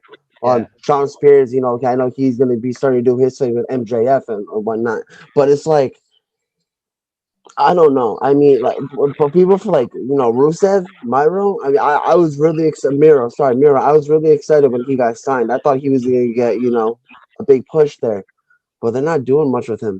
You know, Yeah, which I think they're sucks. starting. I think they're starting the storyline with Kip Sabian now, which is going to be his big feud now storyline. I think with Kip or something. So I think that's now. I think he's now about to get his push. I think they've brought him in and paired him up with someone to just see if their fans were sold Right. on Miro, and now they've gone right. The fans like him. Let's now give him the push that he was going to get in the first place. That's what I think's happening. I feel so stupid that I asked name 10. You guys need like 15. Sorry. I like a good challenge. See, I should have knew that. I should have knew all those. Once you name like the Revival, Sean Spears, Moxie, I was like, oh shit, he's gonna name all of them. I think these signings of these names and stuff, especially the older guys like Sting, Big Show, Jake Snake, and all them lot. I think the reason they did it was just for eyes. You know, if you bring these people over, eyes are going to be on you. People are going to come and see what you're doing, and it Right. helps bring your numbers up. And I think that they're not doing it necessarily to do anything with their careers or anything like that. It's more like, look, we've got numbers already, but we need to get bigger still. Yeah. Yeah, they're hoping that Which those is- big which names is- are going to bring people in. Yeah. They're hoping But that, it's- but then they're going to stay for the rest of the product, which Yeah, is fair 'cause enough. it's different. It's different to how WCW did it. WCW just went, let's get everyone from WWE but- who's ever been there, and For the 1980s and bring them all in. and that's why WCW didn't work. But AEW relying a lot on their own guys, and then saying, right, none of these guys have ever been to the big leagues. These guys haven't been in. They haven't been in WWE, so they haven't been to the big time. We Right. do need some big time guys to come in to be able to help all our guys understand how to be that next level, to be able 100%. to sell to the big mass. Guide them to make them know how to get to the top. And I think that's what it's more for. Is like these guys come in and say, like, right, we can pair him up now to wrestle him. He's never been in a main event. Like, that's why Chris Jericho was there. Is Chris Jericho has main evented some of the biggest shows of all time. He's wrestled some of the biggest names in the business of all time. Who better to have on your show to educate all the other youngsters on how to make a main event stick Yeah, Chris to that level? Jericho's money, mate. Chris Jericho's money. No brainer. But look at AEW's first show. The Undertaker was like the go-to guy in the WWE locker room. All the new guys would have gone to him, you know, to talk to him, and he'd have give them that advice. You're always going to need that in some aspect in a locker room. You know, someone to go to get that advice, and someone who'd always be willing to. So to have that experience in the locker room, it only makes sense. Yeah, I if you look at Sorry. AEW, sorry, go on, Aaron. I look at it like this, right? I watched AEW from the start when it first started. Then I kind of lost interest in it a little bit. I didn't find it satisfying. But then when I heard, oh, Jake the Snake Roberts is on there, the kid in me coming back have gone, shit, Jake the Snake Roberts is in it. Well, I'm going to have to go back and watch it. Then it hooks you again. So maybe bringing in people like Jake the Snake Roberts, Sting, and all that is also hooking them in my age category that was a WWF fan and still watching WWE now. Yeah. And it's kind of going, well, you like that? Well, you want to come over and look at AEW then? Because, you know, we've got Jake the Snake Roberts here now and he's fucking doing this, that, and the other. And we're kind of going, shit, I'm going to go over now and look at that then. Right. Oh, I like what's on here. And then then I'm interested. I'm going, oh, Sting's doing that with him. Oh, yeah, I like this. You know what I mean? So that's what they're doing. They're trying to hook an older generation as well as the new generation of wrestling fans. Right. Yeah. But if you look at the AEW's first ever show, who brought the belt out to debut the belt? Bret Hart. Yeah. You know what I mean? Like That was just after he'd been inducted into the Hall of Fame exactly. with You could have a bigger with the name Hart come out. Foundation. you couldn't have a bigger name from WWE's history come out and do something. Everyone's watching that. Like, what is Bret Hart going to say? What is Bret Hart going to do? You know, every WWE fan's like, is Bret Hart going to say stuff? Is he going to go like anti WWE or something? No one knew what he was going to do. But all he did was say Nothing. All he did was, here's the belt. This is the That's belt. all he did. He didn't do anything. I think he said some stuff, but he didn't like. I don't think he did what people were expecting to do. Maybe cut a massive promo on WWE or something. He just was like, I'm happy to be here. What did everyone think? He was in like cut a pipe bomb. Yeah, he was going to turn into CM Punk.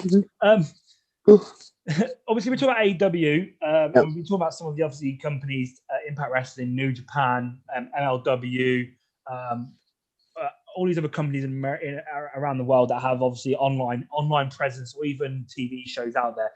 Stuart again. Stuart, thanks for all these questions. We appreciate it. Sorry. Thanks, man.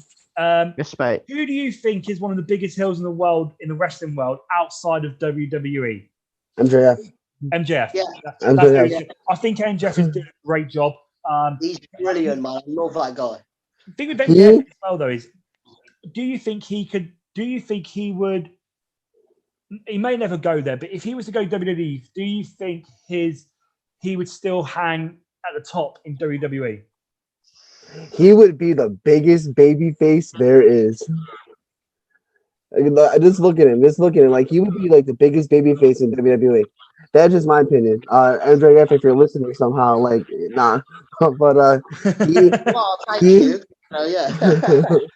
Hey, if I find out MJF's watching this, mate, I'm like, yep.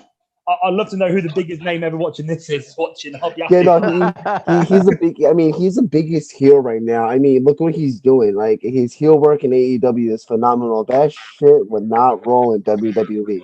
He would not get away with half the stuff he says or does in WWE, what he does in AEW. So obviously we're talking about again as well. I'm just going through some of the YouTube questions. Aaron's had a bit of an issue today, so I'm trying to do it Sorry, myself. guys. Well, let's get going, mate. Let's go. I'm surprised it's not Nate this time. No, you're the spoiler. We talked about the Yeah, spoiler. What do you make though? What do you make of? So we talked about how interesting the Impact and AEW crossover is, but Comedy Pro Wrestling have mentioned and highlight the fact that on AEW, Tony Khan does those weekly like podcasts, the weekly promos on Impact Wrestling shows, where he kind of sounds like he's burying Impact Wrestling or putting Impact Wrestling down all the time. Do you think, obviously, the way in which Tony Khan talks about Impact being the lesser company all the time is actually what benefits it in the partnership, as in like makes it more of a rivalry than a partnership? That's a tricky question. I mean, I don't think Tony Khan is like burying Impact, and I don't think that's what he's meant to do. I mean, he's just saying that to help Impact. I mean, that's kind of that's a hard question to answer right there. What are your thoughts on that? Well, no, that's what I'm saying, because I've not seen. I don't really watch Impact every week all the time, and I've seen the videos, but I thought, it gets to that point when I watch it on replay, and I just fast forward that bit because I don't really care what Tony Khan has to say. So I don't actually know what he's saying, and I've just read it, and I was like, if he's doing that, that's interesting. I just wondered if he had a view on it. So I don't actually comment. If he is doing that, then what I would say is it's probably kind of clever business. If it's like he's doing it on an Impact show to say, we're doing this partnership, but I'm also making it kind of a rivalry, so that way we can go back and forth with our talents, and then that way we can have more interaction. If that's the reason why, it's clever, and I understand that. Maybe from that, you could get like maybe some kind of invasion angle, because I mean, if they had the right guys, the WCW, ECW invasion would have been the best thing ever. But like, I mean, I love the whole angle, but it just wasn't quite the right guys to pull it off. But I mean, maybe they're trying to pull that off, so they're trying to start off with a partnership, but then one company is going to just try and take over the other, and it just starts off a big war between the two. I mean, I don't think we're going to ever see like the likes of like DX on their little Jeep going up to WCW doors trying to blow it down. I mean, I think, you know what I mean? I can't Can you imagine that? That'd be insane. Talk about invasions, though. Stuart mentioned earlier, there is a rumor going around, as always. Anyone who watches wrestling knows wrestling. There's always rumors. Every wrestling fan loves a good rumor because we never know if it's going to happen or not. But obviously, we all know Wade Barrett's back in WWE doing the commentary stuff. But there is meant to be a rumor that a few of the original and also the Nexus guys are all coming back as well, and that they reckon there could be Nexus once again appearing at this year's WrestleMania. A rumor, don't know if it's true. Would I like to see that? Yeah, why not? I think they did when they did it the first time. It was really good. Undisputed Era have just folded, so why not Undisputed Era? Could it be a whole new Nexus? Wade Barrett could do it with some new British guys like Pete Dunne, the tag team at the moment, Only American. Yeah, the guys that are tagging together with Pete and as well in that little team. You know, Wade Barrett could do like Imperium. Not Imperium. Only Larkin and Only Larkin. Yeah, I forgot his name. Yeah, him and whoever it's Birch. That's it. There you go. He's the British guy. I should know the British guy at least. Yeah, come on. You know, those three with Wade Barrett and maybe some of the maybe UK guys or even American guys in there. It could be a new Nexus. I don't know. British Nexus.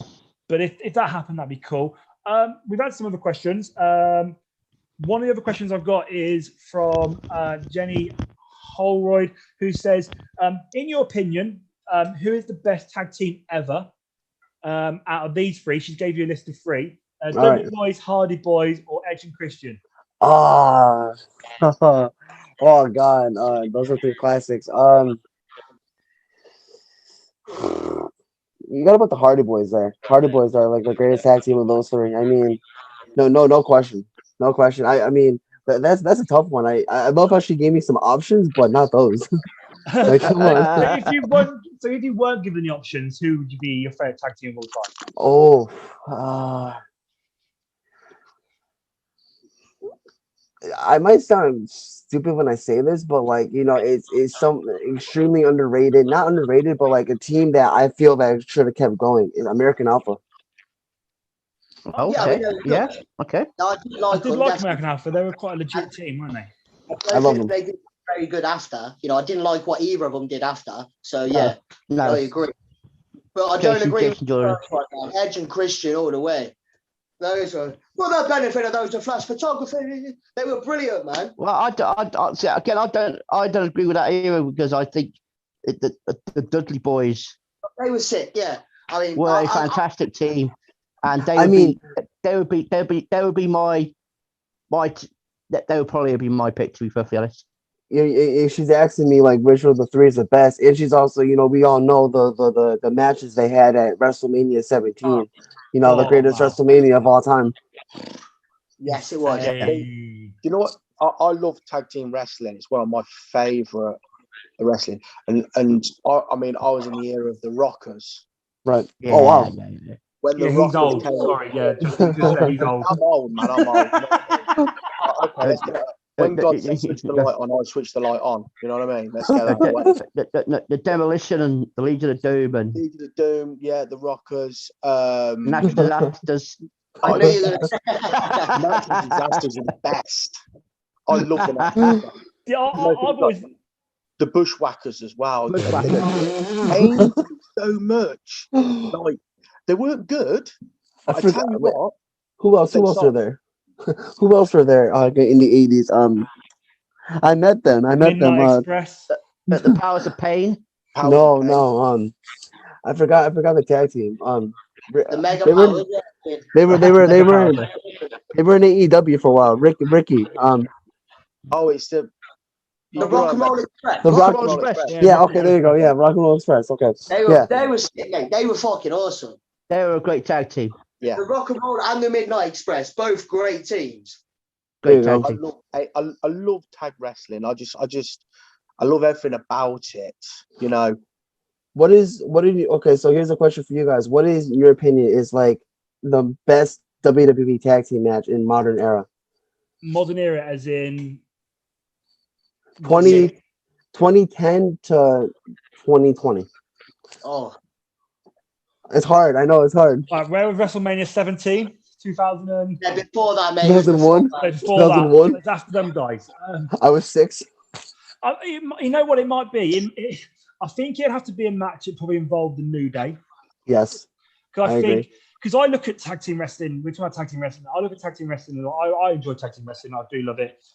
If I go greatest tag team of all time, I base that on teams that were maybe like legit tag teams that made tag team mean something. So Right. people like Legion of Doom, Road Warriors and stuff. They were legit tag team and they were good at what they did. If I look at most entertaining tag team of all time or tag teams that I enjoy watching, my favorite tag team of all time, Hardy Boys, has to be hands down It's probably Hardy Boys. the Hardy Boys. Mhm. Then you go to how tag team wrestling is today. It's a bit more like the modern way of it. New Day is probably the best tag team in the modern era, in my opinion. A lot of people say LAX. Yeah, I said that Ortiz and what's his name on AEW? People think they're the best tag team in the world. In my opinion. Well, I agree with Lee with the Usos. So I the think Usos are a fantastic team. I love them, and Who's I'd the have to shout? say for the match, it'd have to be one of the matches between the Usos And the New Day. Yeah. Hell in a They're- Cell. The Hell in a Cell match. Yes. Yes. Oh, yes. Yes. That was a good match. 2017. That That was match one- was a That was banger. one of the greatest, if not the greatest, tag team match I've seen in I don't know how long. So And some that of our match was almost 4 years ago, and it's still like one of the best matches, like tag team matches of all time. Some of our fans have answered the question for you as well, Justin. Ricky Hewitt has put DIY versus the Revival in NXT TakeOver. That was a good match, actually. Yeah. A very good tag team match. And Stuart, Oh. who's been asking all the questions all night, has agreed with us and you. New Day versus the Usos in a Hell in a Cell match, which is cool. Obviously, you've watched our show on a regular basis, and we normally ask our guests, what is their CPW Mount Rushmore? Obviously, we can't ask you that. We can't ask you that question. I What can. we I wanna don't know. What we want to know, what Coventry Pro Wrestling wants to know is, what is your wrestling Mount Rushmore? What's your wrestling Mount Rushmore? Oof. All right. Okay. So I'm gonna do. What is it? 5, right? So, 4. 4. Okay, 4. My You're bad. American, you should know that. Shit.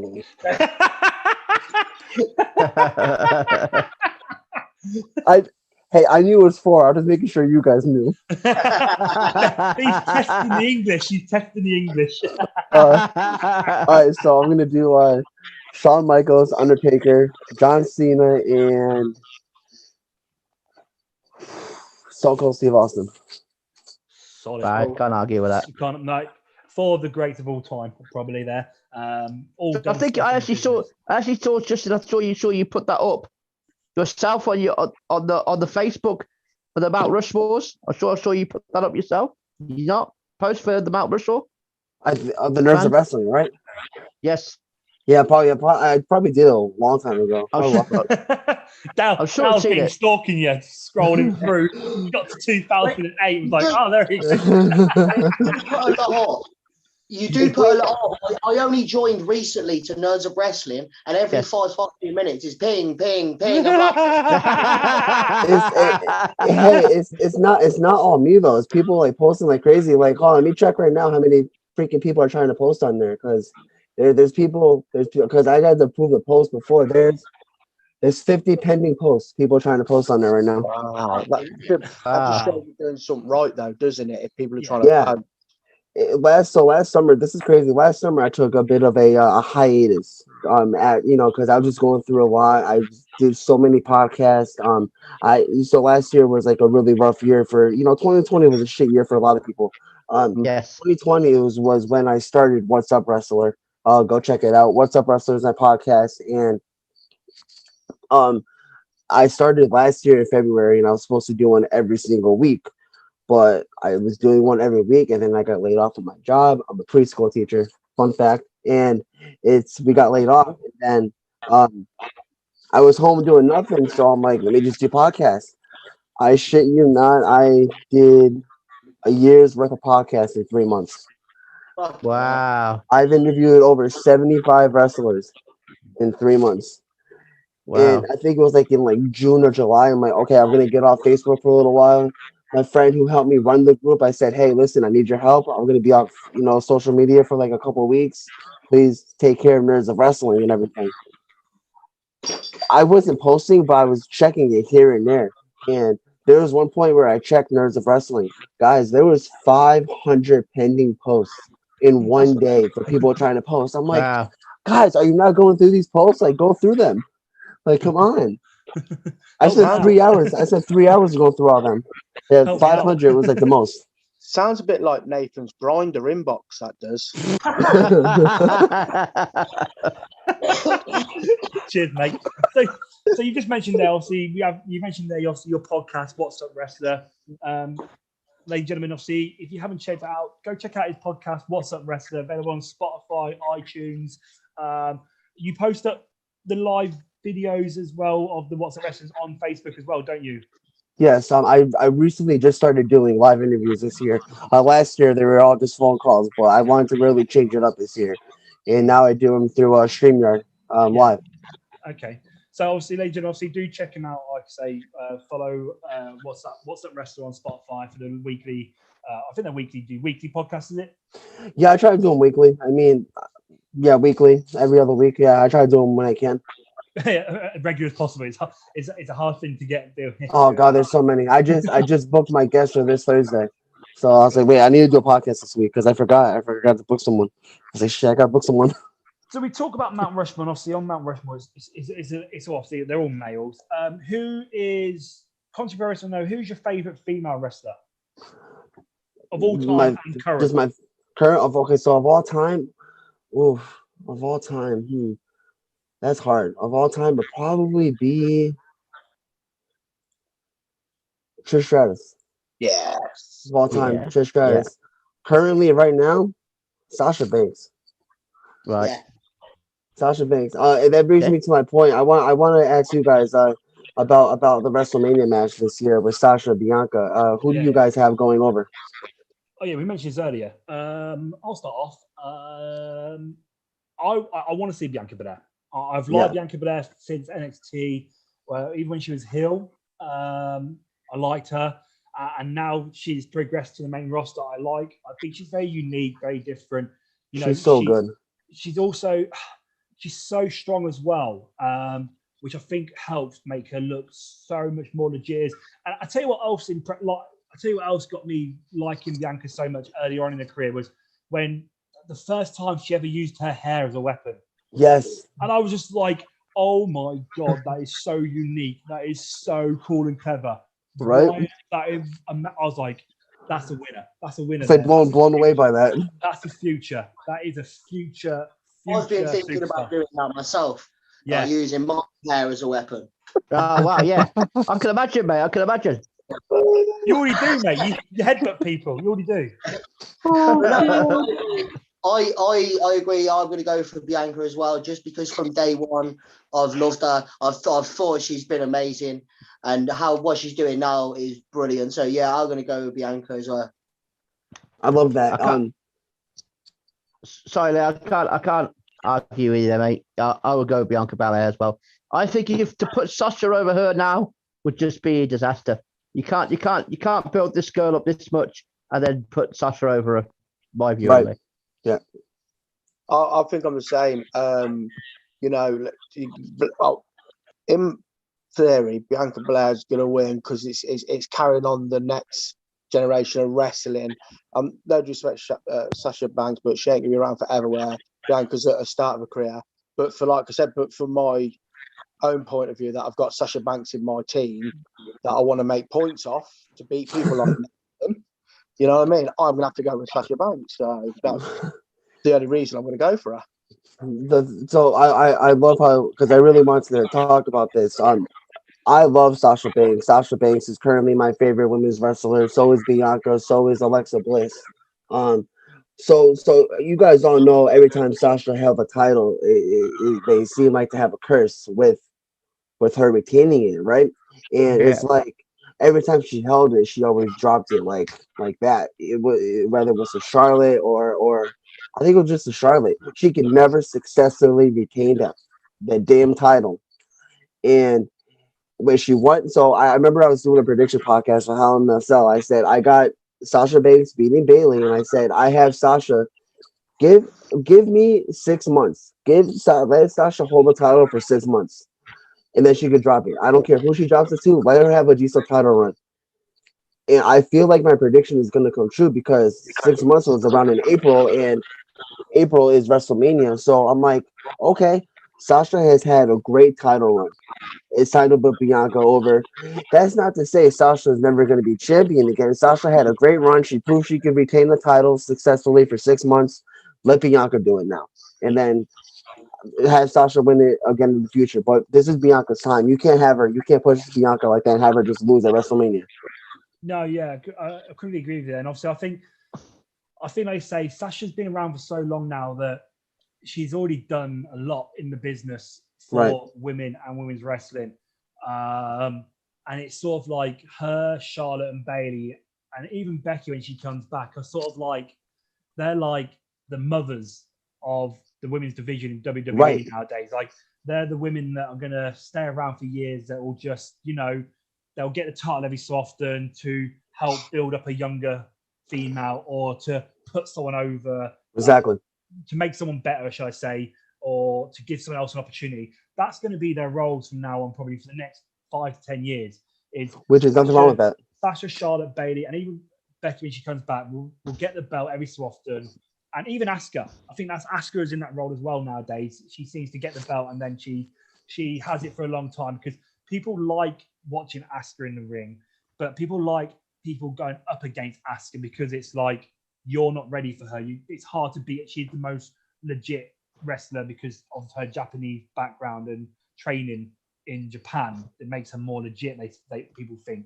So those 5 women sort of are the people that will always get the title every so often for all these other girls to come through and have the opportunities to go up against them. Right. But Commentary Pro Wrestling made a note here saying that one person that's doing good job for that storyline is Reggie. With this, yes. He's class on TV. Absolutely hilarious to watch. He's doing good. He's doing his thing. I like Reggie. What's his name? Reginald, right? Such a generic name for a butler. I like how you brought that up though. I want to say something about Asuka. They're not doing anything with her, in my opinion. Yeah. Okay, like when I say so she's Raw Women's Champion. She's champion, but she hasn't defended that title in like 6 months. What the fuck? Like, what is going on? They've had her doing tag titles and everything like that. I don't know. Yeah, I think she's gonna defend it against Charlotte, isn't she? She's not. She's not going to be able to wrestle WrestleMania. Oh my god! And I think this is the thing. She got a crack in the tooth off Shayna. I think the injury is worse than that. I'm not sure what the injury is, but I think that's why she's not been defending it as singles matches, doing tag matches to protect whatever. Relinquish it, yeah. Just relinquish the title. Because I don't think WWE had anyone they could give it to. I think they were like, we don't know who to give it to. Who can take it? Who can we give it to? And I think that's what give it to Charlotte Flair. No. No one Sorry, wants to see somebody who has had to give up a title through an injury. Give it up! Give it up! Give someone else a chance. I think we might see it get dropped and it'll be a vacant title at Mania and it'll be like maybe a decent women's ladder match or something for the title. Do it. But again, like you say, she hasn't defended for ages. You're right. But is that because, like you say, there's been this underlying injury and they've been protecting her? And they're just like, look, we need to find the right person at the right time to take that championship off her. Don't get wrong. Peyton Royce. Give it to Peyton. After the recent promo, she's a good shout. And yeah, man. She's a good shout, not even necessarily to win it. Just put her in the title picture. What about Rhea Ripley? I can see Rhea Ripley winning it. I can see Rhea taking Toni it. Storm. Those two women. Ricky on YouTube has just said Rhea Ripley as well. It's because Rhea is getting that big. She's just coming to Raw. I think so. She had that match last year with Charlotte when Charlotte really was pushing her over. She might have got took the bout off her, but she was putting her over in her abilities. I think that's what they're gonna do. So I think they're gonna. Sorry, Nathan. I think they're gonna. I think they're gonna relinquish the title. Asuka's gonna relinquish it, and then at Fastlane maybe, and then they're gonna have Charlotte versus Rhea Ripley at WrestleMania. Rhea beats Charlotte. Boom. There you go. Yeah. There you go. There you go. We've already booked it, Justin. I Mate. think Justin's done it. He's got a job now at WWE. I think Comedy Pro Wrestling just mentioned it, but I think what didn't help was it was Lacey Evans getting pregnant. Nothing against that, by the way. Like I'm No. happy for her, but I think she was the one that was meant to go into the title run with Asuka, and because she was booked for, it was Asuka meant to be Asuka versus her at Elimination Chamber. Right. Yeah, it was. They Yeah. had to change. They had to change it because obviously she got pregnant and she's Yeah. going to have a baby, which is nothing wrong with that, obviously, like I say. But I Is it think yours, that Lee? I think is it yours, Lee? I think He wishes. I think that threw a spanner in WWE's works, and they're like, oh, now what do we do? We've got to go back to the drawing table here. I'm a big fan of Charlotte Flair. Always have been. I like Charlotte Flair. I think she's amazing. You can't She's- not be a fan of Charlotte She's Flair. I think she's she is always awesome. someone that will get the title all the time. And she deserves It's on the the title. show. Oh, we got that, Yeah. Justin. Who's that, Justin? That's my dad. Hello, how you That's doing? my dad. Oh, wait. Hey! That's okay. How you You doing? got How to we get down a doing? little How bit. you doing? Hi. That's How we doing? How you doing? Yes. All right. Um, But my dad said, someone talk to me real quick. That's right. I mean, time's. I don't know if you noticed, but time has flown. It has. So we are going to wrap this up. We're just going to finish off this bit of conversation here. Yeah, I don't know what they're going to do with that title, and I'll be interested to see where it goes. I mean, like we said. I think we're gonna get another Charlotte versus Rhea at WrestleMania, but you cannot have Charlotte beat Rhea. That is a big no. Yeah. You need to put Rhea over. Rhea is too good to not be champion. She is the Yeah. future. She is the future. I agree with that.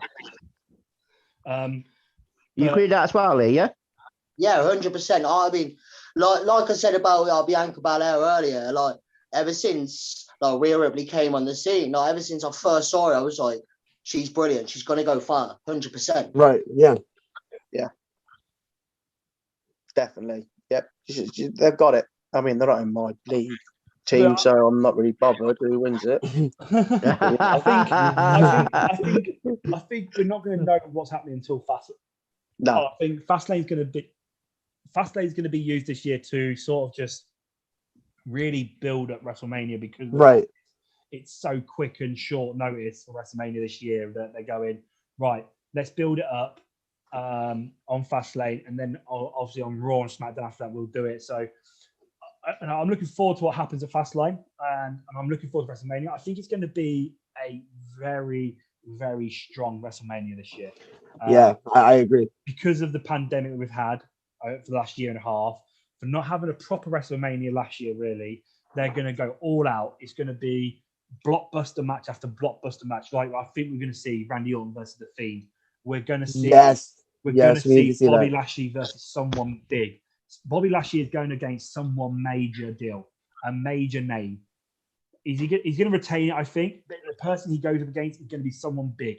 Could be John Cena, could be Brock Lesnar, could be Drew McIntyre again. But it's going to be someone that's going to be a big, big name to make that match main event. Right. We're going to see Yeah. Edge versus Reigns. We're going to see Sasha versus Bianca Belair. Yep.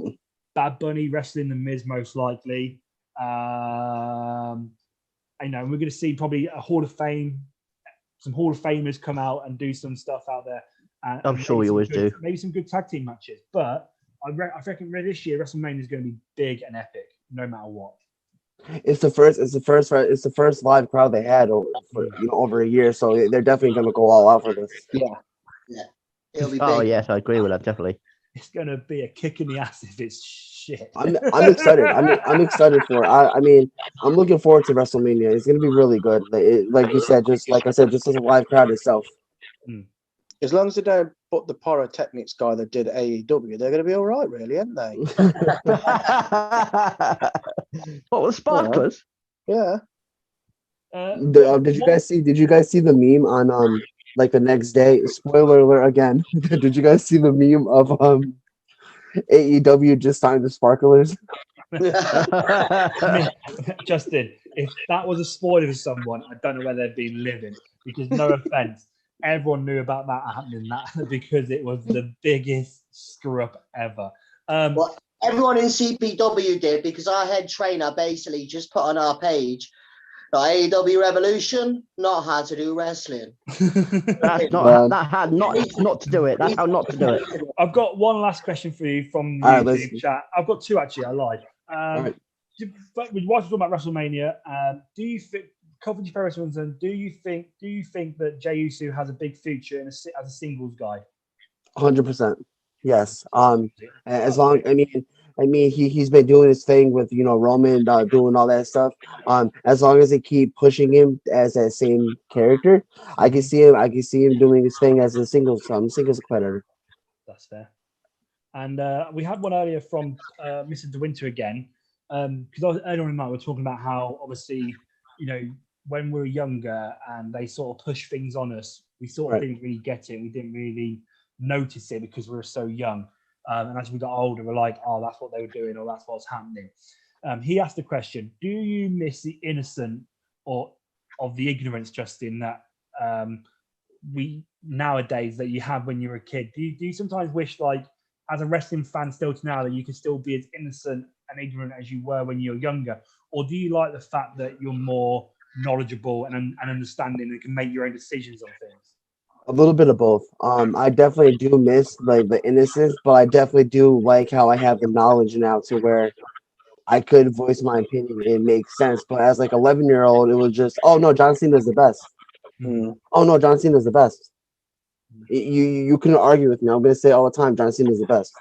that was it. That is just it. John Cena's the best. Yeah, that's all you said. Close it down. Let's go on. John Cena's the Yeah, best. the conversation. ladies and gentlemen. Good night. Thank you very much.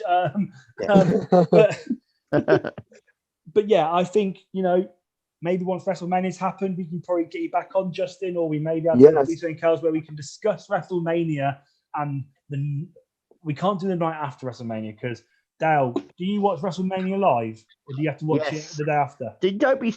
Of course, I watch WrestleMania live. So I'm just asking. You don't always watch the pay-per-views live. I didn't want to. This is WrestleMania. I do not wait for people like you to spoil it for me. I was interviewing Kiara a few weeks back, and I was just saying to her, I'm like, how amazed I was that. So I know you guys have shows in England, like Raw, SmackDown, and everything. And I taught her something. She thought that it aired the next day. I'm like, no, it aired that night. Because I know for you guys are 5 hours ahead of me right now, right? Or 4 hours. What time is it there? We're 10 past 11. Oh wow, Jesus! That's past my bedtime right there. So when you guys are at Raw on Monday, I'm at work at like 2:00 in the afternoon. So I'm seeing a whole bunch of spoilers on the internet about what happened at Raw because it's gonna be on that later that night at 8:00. And when I was younger, I'm watching Raw at 8:00, and I'm like, bro, are these people really at that arena at 2:00 in the morning? Wow. Like, holy, wow. When you're, if I want to watch WrestleMania, and obviously you have to think WrestleMania is sometimes 3-4 hours long.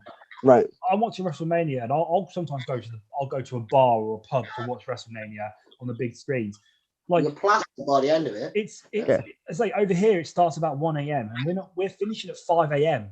in the morning to watch. I've been watching the WrestleMania and finishing at 5 a.m. and I'm like, I should have booked work off today. I've got work in 3 hours. 1 o'clock in the morning and it ends at, oh my God. Oh, hell. If you're watching in a bar, think about it. By 1 o'clock in the morning, you're already pissed, mate. By the time you get to in the morning, I can't remember what the fuck happened in the WrestleMania. I've got to watch it again the next day. Honestly.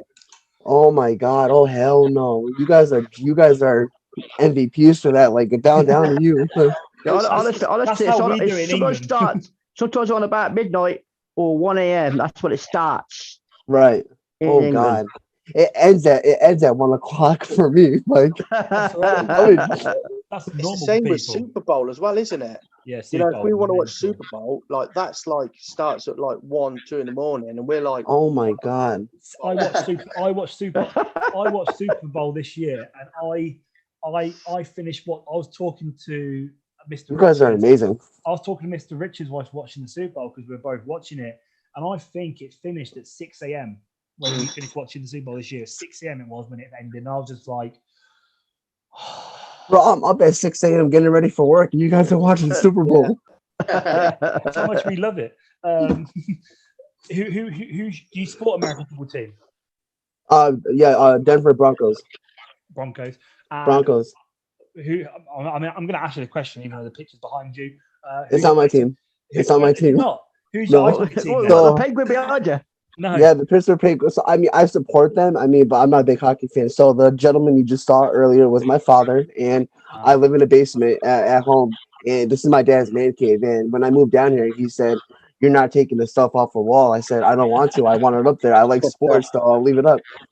But if I had to pick a hockey team, it would be the Penguins. But if I had to pick someone else, it probably would be the Bruins. Okay. So- And NBA?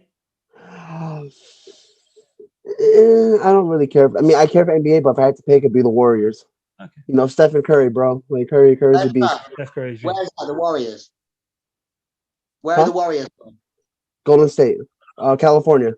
Oh, right. See, all I really know for basketball is the Chicago Bulls. That's about it, mate, to be honest. Oh, Yeah. I have a Michael Jordan fathead right there. Yes, Michael Jordan, yes. Yeah, he's a bad man. Let's be fair. So I've got a question, just in the sports list, where would wrestling fall into say like a top 10 of all sports in America? Obviously, say like I know your football, American football is probably the highest. Right. So where in the list would wrestling sit? Is this like out of like 5 or like 10? Yeah, let's say 5. Yeah, 5. with them. Yeah. 5. So because you got baseball, you got hockey, you got basketball, you got I would say 4, honestly, maybe, because the top 3 in America are baseball, basketball, and football. So I mean, I would have put golf up there. I mean, I'm not gonna put golf, but if you could say like top 4, wrestling is up in the top 4. Who's Okay. your, I think baseball is cool, right? But you see, we've got basically the same kind of thing over here, but we call it rounders, and it's Yeah. a smaller fan. It's a bit deader.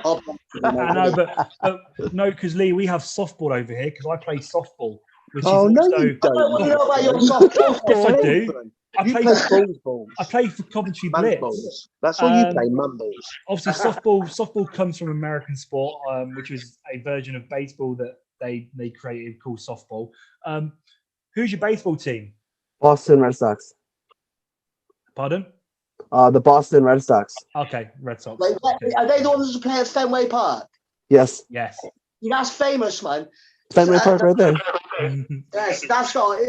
See, I don't know much about baseball either, like, but Fenway Park, you know what I mean? You've heard of that. Yeah, I've been there a few times. The first time I came to America, I went to Philadelphia. Nice. You went to the Phillies Stadium? Yeah, Nice. and so every team I support is Philadelphia. Okay, that's fair.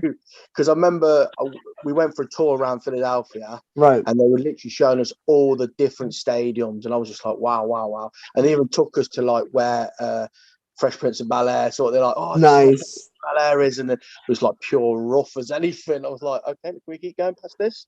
I've never been to Philadelphia. Never been. And I mean, you live like I live in America, but like I mean, you guys probably think I've been everywhere. No, I never been to Florida. I never been to Texas. I never been to. I don't know. The furthest I've ever been was California, and I was like 9. Mate, I'm one of the that's never been to the Tower of London or Buckingham Palace. I tell you what, you have foreign tourists coming to those places all the time, and I have never seen them fucking once. You ain't been out of the UK because you're not allowed a passport. No, I've been to Ibiza, but I got Yeah, nicked. So. That's why you're not I allowed would a love passport. to. I would love to. Honestly, I would love to come to England one day. England and like Australia are like my top 2 places I would love to go to. Yes, Listen, bro. you come over here. You come to the West Midlands. You come to Coventry. We'll have some fun. You definitely come over here. Party. Definitely. Definitely. The best ref we've ever had. We'll let you referee. Oh yeah. Yeah, I will let you referee personally. Let you do it. I was gonna say to you, Justin. Obviously, I mean, we're just talking about some American sports there. Obviously, you know, we don't really talk much about apart from wrestling, but obviously, American sports are some of the biggest sports around the world. Apart from soccer, probably. Soccer is probably the biggest sport worldwide. What? What? Football league, football. Football. Okay, so sorry, it's football in our country, but I'm helping Justin understand what I mean by saying I know what soccer. you mean. Okay, so leave me alone, Lee. All right. can't. And I don't mind saying soccer. It doesn't actually bother me because it is a soccer ball. So it I doesn't know what you bother mean. me. I know what you I've mean. never been one of those people who gets bothered by saying soccer. But I think that's the number one sport. But then apart from that, like everyone around the world watches American football.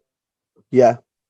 Apart from me. Loves American football, apart from Dow, obviously. But outside of Uh, America, the biggest country to actually be into American football is actually the UK.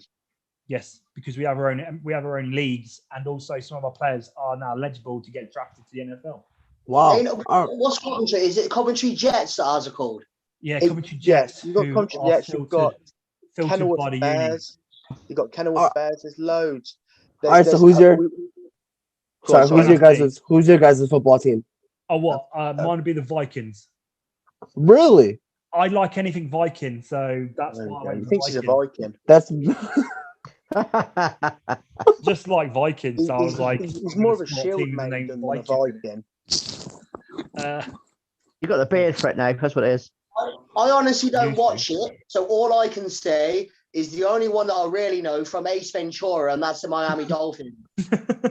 Dan Marino. I'll be honest, you know, that's it.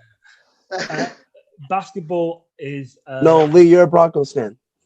Yeah, go on, basketball I'll be is back. Yeah, sound. I'll be on you, bro. basketball is There you go. basketball Chicago Bulls, Okay. and ice hockey. See, I like ice hockey, but I follow the UK hockey scene. So I like our Coventry team, the Blaze, who are a very strong team in the UK and Europe. Nathan, if you say Yankees is your favorite baseball team, this conversation is over. Nathan, just. No, I'm a Red Sox fan. Are you sure? Yeah, I play Red Sox all the time on the baseball games. Red Sox is like my go-to team on the games, and Do you- watch the do Red you- Sox ha- games? Have you been a Red Sox fan your whole life? No, Pardon? just tonight. Have you been? Yeah, just tonight, yeah. Just have you now. been have you been a Sox fan your whole life or just now? No, as in the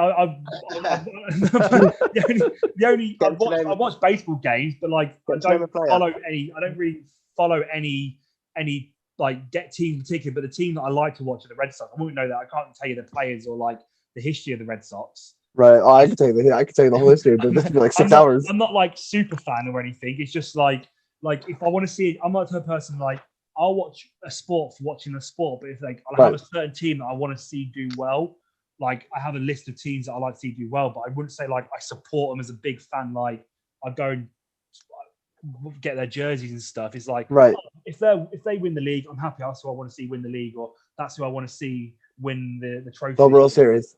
Yeah, There that's you go. that's how I look at sport. What about soccer then? Do you have a soccer team? I've got to ask, why is it called the World Series when it's just in America? Because America used to believe they were the world. Yeah. Exactly. There's your answer right there. He just said the answer. I honestly don't know why it's called the World Series. Soccer, you know, the World Cup is the World Cup, you know. Right. But Here too. If so I'm to support any, like I was saying, because Philadelphia's my go-to team. So you got like the, Philadelphia 76ers, the Eagles, the Flyers, The Phillies. the Unions. So I do. I'm not like I know every player and I know like the history and like the leg size and stuff like that. You know what I mean? But I will look online and see how they got on. Right. I watch the American football all the time, but like with the soccer and things like that, I will check on their results and how they're getting on and stuff like that. I do like to see. So obviously, you've asked us about American sports. Have you got a soccer team that in the UK or anywhere In the outside US. America that you watch? Yeah, who's the soccer team you support, or do you not? In the US Um, or in the UK? I mean, the best team is Sunderland. Who said that? City. Don't even say that.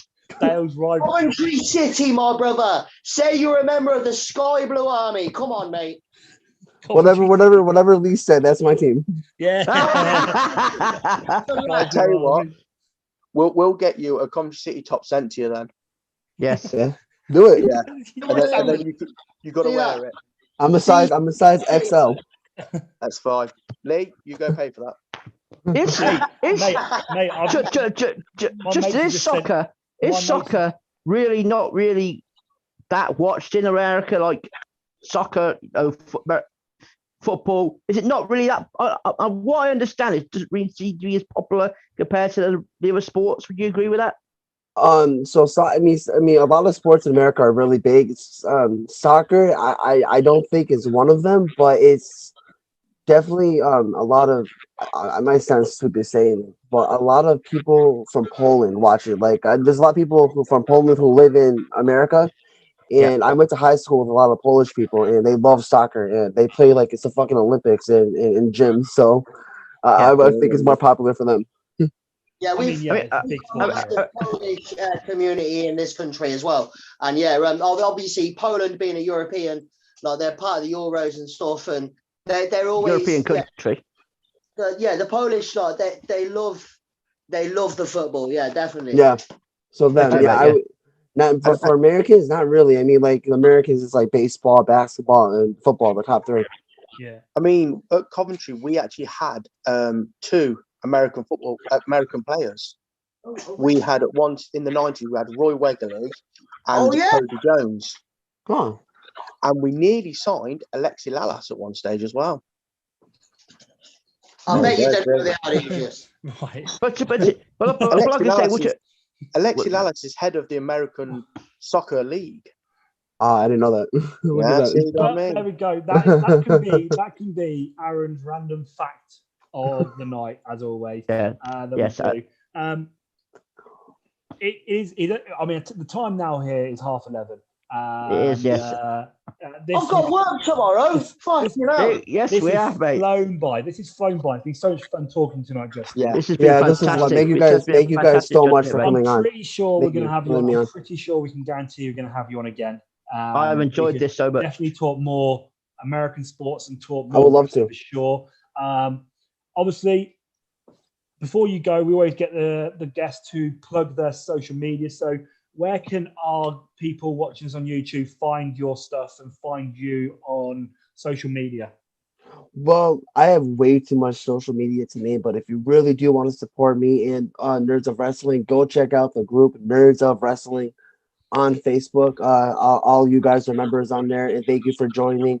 And if you want to support me even more, click that subscribe button because I need the clout. I don't blame you. And obviously, I've sent in obviously your podcast is available on Spotify and iTunes for anyone that wants to listen. Yeah, on Nerds of Wrestling, spelled the same way, Nerds of Wrestling, and you'll see my name, Justin Del Rio, and What's Up Wrestler is the name of the episodes. Excellent. And obviously, it's been amazing having you on the show. I hope you enjoyed it, Justin. Yeah, dude, absolutely. I was so excited to come on. This is an extremely great experience, and I'm very humbled to be on the show today. Thank you guys so much for having me on. You're welcome. It's been a pleasure. Thank you, mate. Thank you, mate. Of course, Enjoyed having you anytime. on.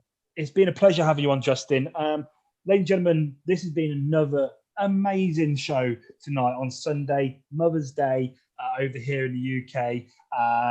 It's been a great Sunday with our guest, Justin Del Rio. As mentioned earlier in the night, we had some big announcements. The CPW Reunited Tour, Reunited Run, the live events will be coming back to you, the Galaxy, to be able to watch us live in the ring from the 2nd of May, 2021 with the Elimination Show. But before that, we will have box office pay-per-view on the 2nd of April, Ride or Die pay-per-view. As always, next week, we will have the beautiful Kat Von Cage back, hopefully singing for us. And we have not yet announced our guest, so we'll be excited to find out to announce our guest in the week. And remember, after this show ends in about 10 seconds times or more, the match tonight will be Fifi versus Jimmy Vice from the summer of 2020. Great match. I love Fifi. Who doesn't love Fifi? 10 seconds, mate. That's 10 seconds. Sorry, Yeah. Aaron ruined that. I would have. No, really quick before we sorry, end go on, really quick before we end, I got really scared when you guys were mentioning Mother's Day. I'm like, oh my God, did I forget to text my mom? Happy Mother's Day? Isn't it? Yes. It's a different day over here, mate. It's a different day of the year. Yes. I Googled, when is Mother's Day? May. I was like, okay, good. Well, yours is May. Ours is today. Yeah. It's weird. Why is Mother's Day not the same day everywhere in the world? I don't That's know. what I want to know. That's what I I got want. really scared. I was like, oh my God, my mom's going to kill me. Sorry, Justin. No, you're good. You're good. Ladies and gentlemen, once again, thanks to those watching on YouTube. John Burke didn't give you a shout out, but you've been watching John Burke. Thank you for watching. Ricky, thank you for staying to the end. Richard Warwood, thank you. And also always Country Pro Wrestling is there. Anyone else watching, thank you for watching. Thank you, everyone. Have been your host, Nathan Lewis, joined by my friends and my co-host, Lee Simmons, Dale Richardson, and Aaron Davis. Thank you. Our guest tonight, all the way from the United States of America, has been the one and only Justin Del Rio. Yes, Ladies and Justin. This Yes, has been thank you, Talking guys. Madness. This has been Talking Madness, ladies and gentlemen. Stay safe. See you next week. Thank you, guys. Bye-bye. Bye-bye.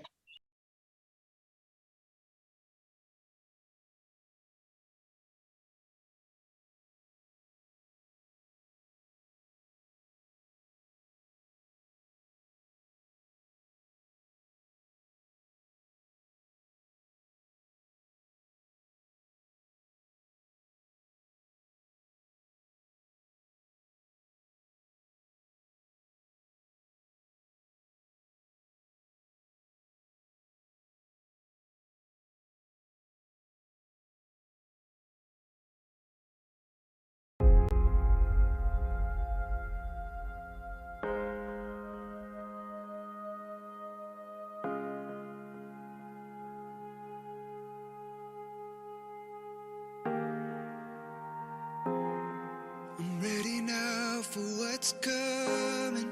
I've seen it all with my eyes closed.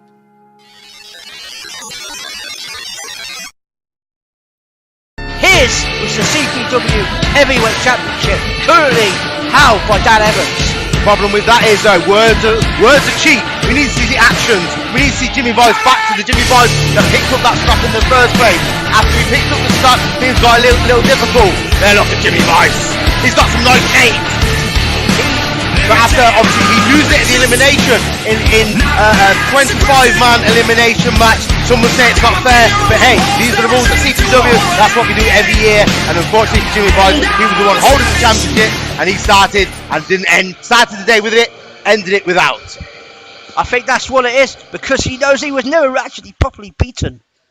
The reason why he's so upset about it. But here we are. The moment is finally here. The moment we've been waiting for.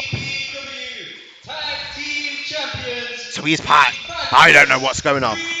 Oh my God, looking forward to this. Here he comes. What are we going to see from Fifi tonight? Like I said, it's a special request. We've got a new entrance song. I'm so excited for this. I created Fifi. I helped create Fifi. I'm so proud of the work that Fifi's done. But since this Cleo's come along, I don't like the person behind the paint, behind the mask. Deplorable guy. Well, Cleo is. But like you say, Cleo, which seemed to be last week, was buried. So what have we got? What's left? We're about to find out exactly what is left. Are we even going to see Fifi? Could it be Cleo coming through the curtains? We're about to find out. What? Here we go. And here he comes. Oh, here. Fifi comes. In the glory. It is Fifi indeed. Fifi is back. There it is. Fifi. And a new hairstyle. So does this mean we've seen the end of Cleo? Are we back to tranquil waters here in CPW? Inside my wrestling mafia. Well, I hope so, but we just do not know what's going to happen. Every time we think we know that Fifi's in the field.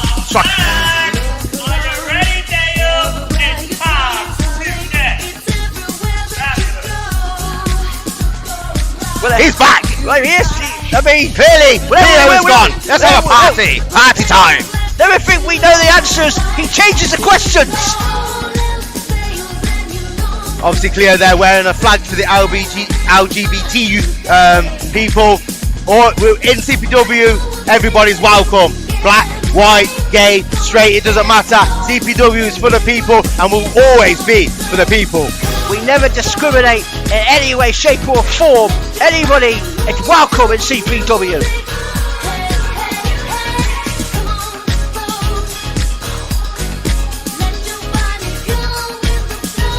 Maybe we should have left him wherever he was. I do not know what do I think he's got a thing for you. I think he fancies come you. anywhere near me. I love it.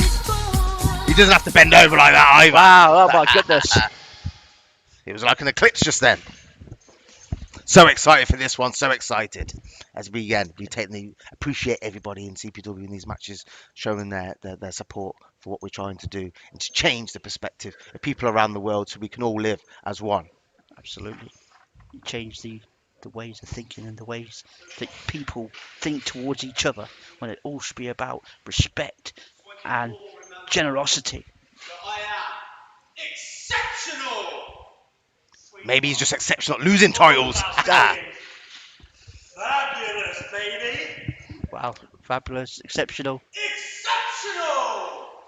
Fabulous. What are you, exceptional? Or are you a fabulous guy? I don't know which one I am, but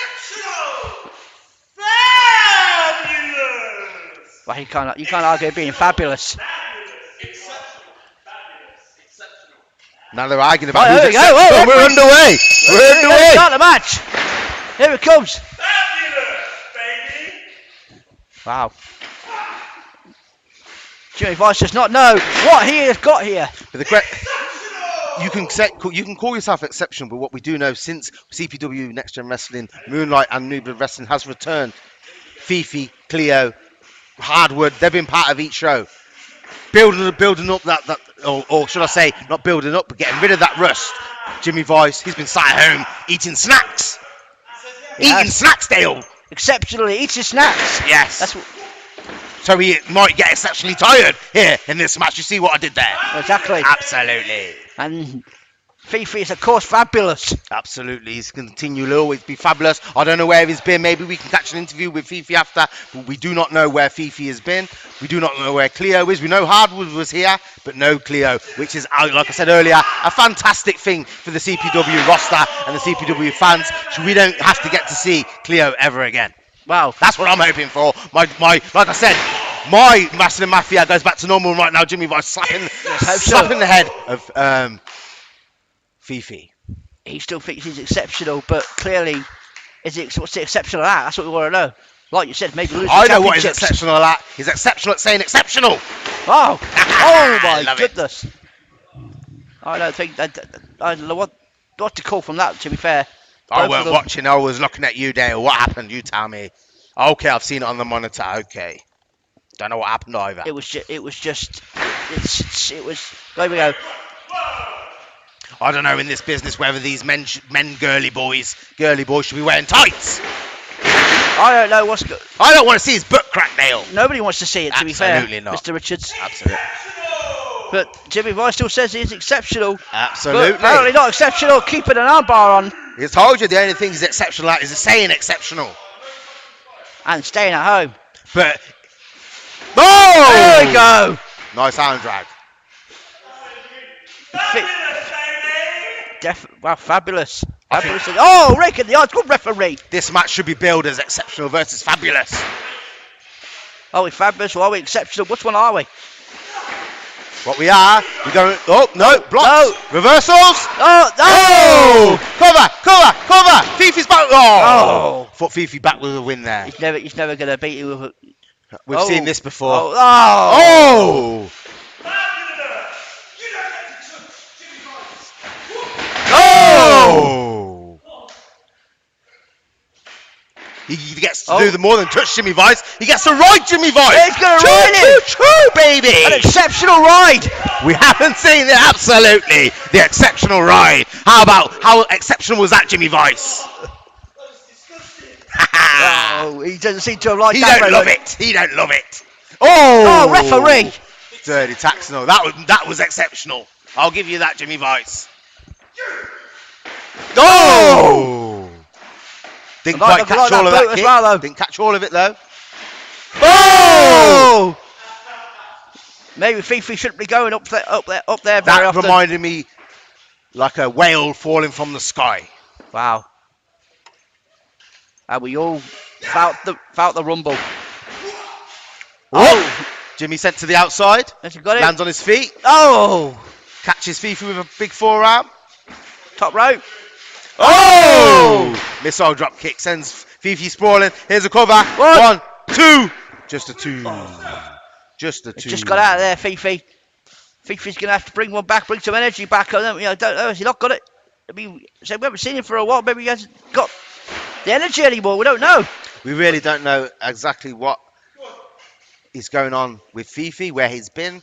We don't know the whole story, but I guarantee you this: we're going to find out. There's an exceptional one out here again.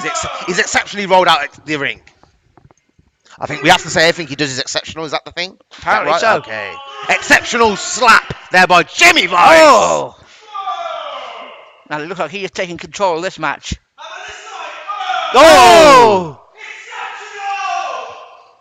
That's what he keeps saying. Exceptional. It must be. Maybe that's the only word he knows in his vocabulary. That's right. Maybe you need to teach him a few more. Absolutely. Like you can't win a match from the outside. Yeah, exactly. Go on, referee. Let's get him in the ring. Boosh! Breaks the count up. Clever Jimmy Vice. Oh. Shows he's fully aware of his surroundings and what he's doing.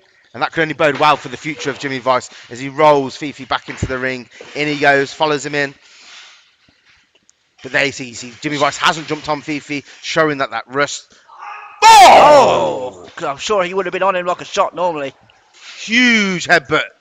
Maybe Fifi wishes he was back in the cupboard or wherever he's been for the last 6 months. But he is just getting dominated now. We can see really close up now the There pain he goes. There he is. on Fifi's face. Look at that pain. Look at that pain. The pain that is in his face. But let me ask you a question, Dale. Head of Talent Relations. Where on earth is his tag team partner? Where is the lineal champion? What is going on with this company? The lineal heavyweight champion, Will Starr, we just do not know. We just don't know what's going to happen. We don't know who's going to turn up. Is Cleo going to turn up? Is Russell Harbour going to turn up? Is Will Starr? We just do not know. We certainly don't know, but what we do know is that Jimmy Vice is on top now. No, Fifi breaks out. He's calling for the end. Oh no!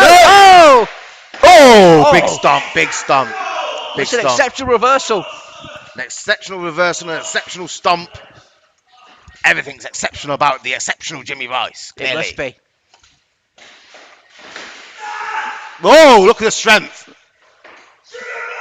Got it. Sugar Bomb! Down it. Could that be over? This is it. This is it. Come on. It's over.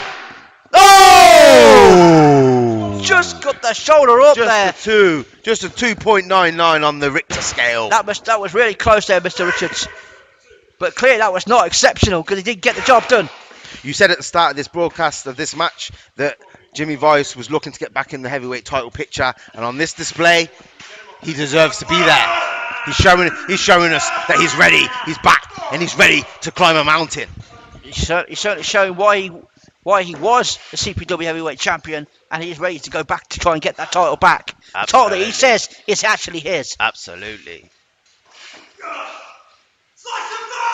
Slice of ice. No.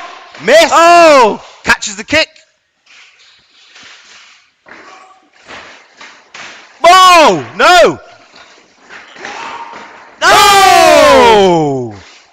We've seen that many times on Fifi. Has he got enough in the tank to complete the game and get the pin? Here we are. We're gonna find out. 2. Oh! Oh, how close was that? Barely out. Barely out by Jimmy Vice. That was so close. Barely out by Jimmy Vice. Tremendous match. The whole show. This show has been absolutely tremendous. I'm telling you. I'm so pleased that we were able to put this one together. We're not protesting, like I've said. We're celebrating. Absolutely. Here we go. No. Oh! Oh! Yes! Slice of ice! Yes! Is that over? It is over. Surely. Come on. 2, 3. Jimmy Vice has beaten. Here's your winner. Wow, clearly Jimmy Vice has just shown why he is back in CPW. And with that victory over Fifi, he is showing that he is ready to get back on top of the CPW division. Whatever you like, he's going for championships. We're definitely going to see Jimmy Vice again, we know that. But what about... We agree he's exceptional, but what about Fifi? Are we ever going to see Fifi again? Is this the return? Is Cleo? Where is Will Starr? I don't know what's going on, but what we do know is Fifi has lost his return match.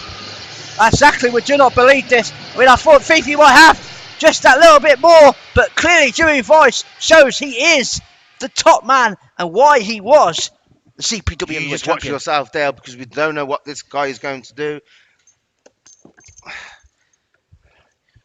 We don't, just be careful.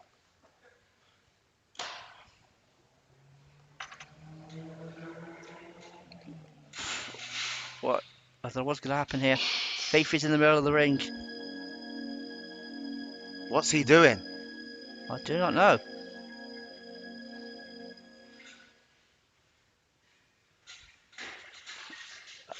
Oh, wait.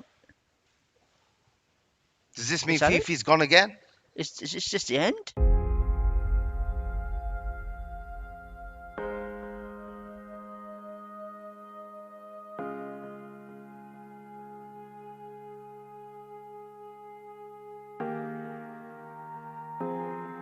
I'm ready now for what's coming. I've seen it all with my eyes closed.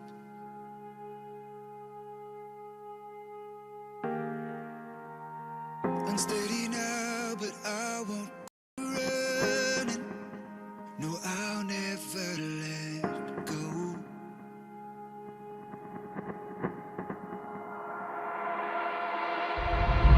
Final hour, I feel my heart racing. I feel my body bracing. The darkness descends. Lord knows the glory I've been chasing. It stripped me of everything, and now it might be the end. The sun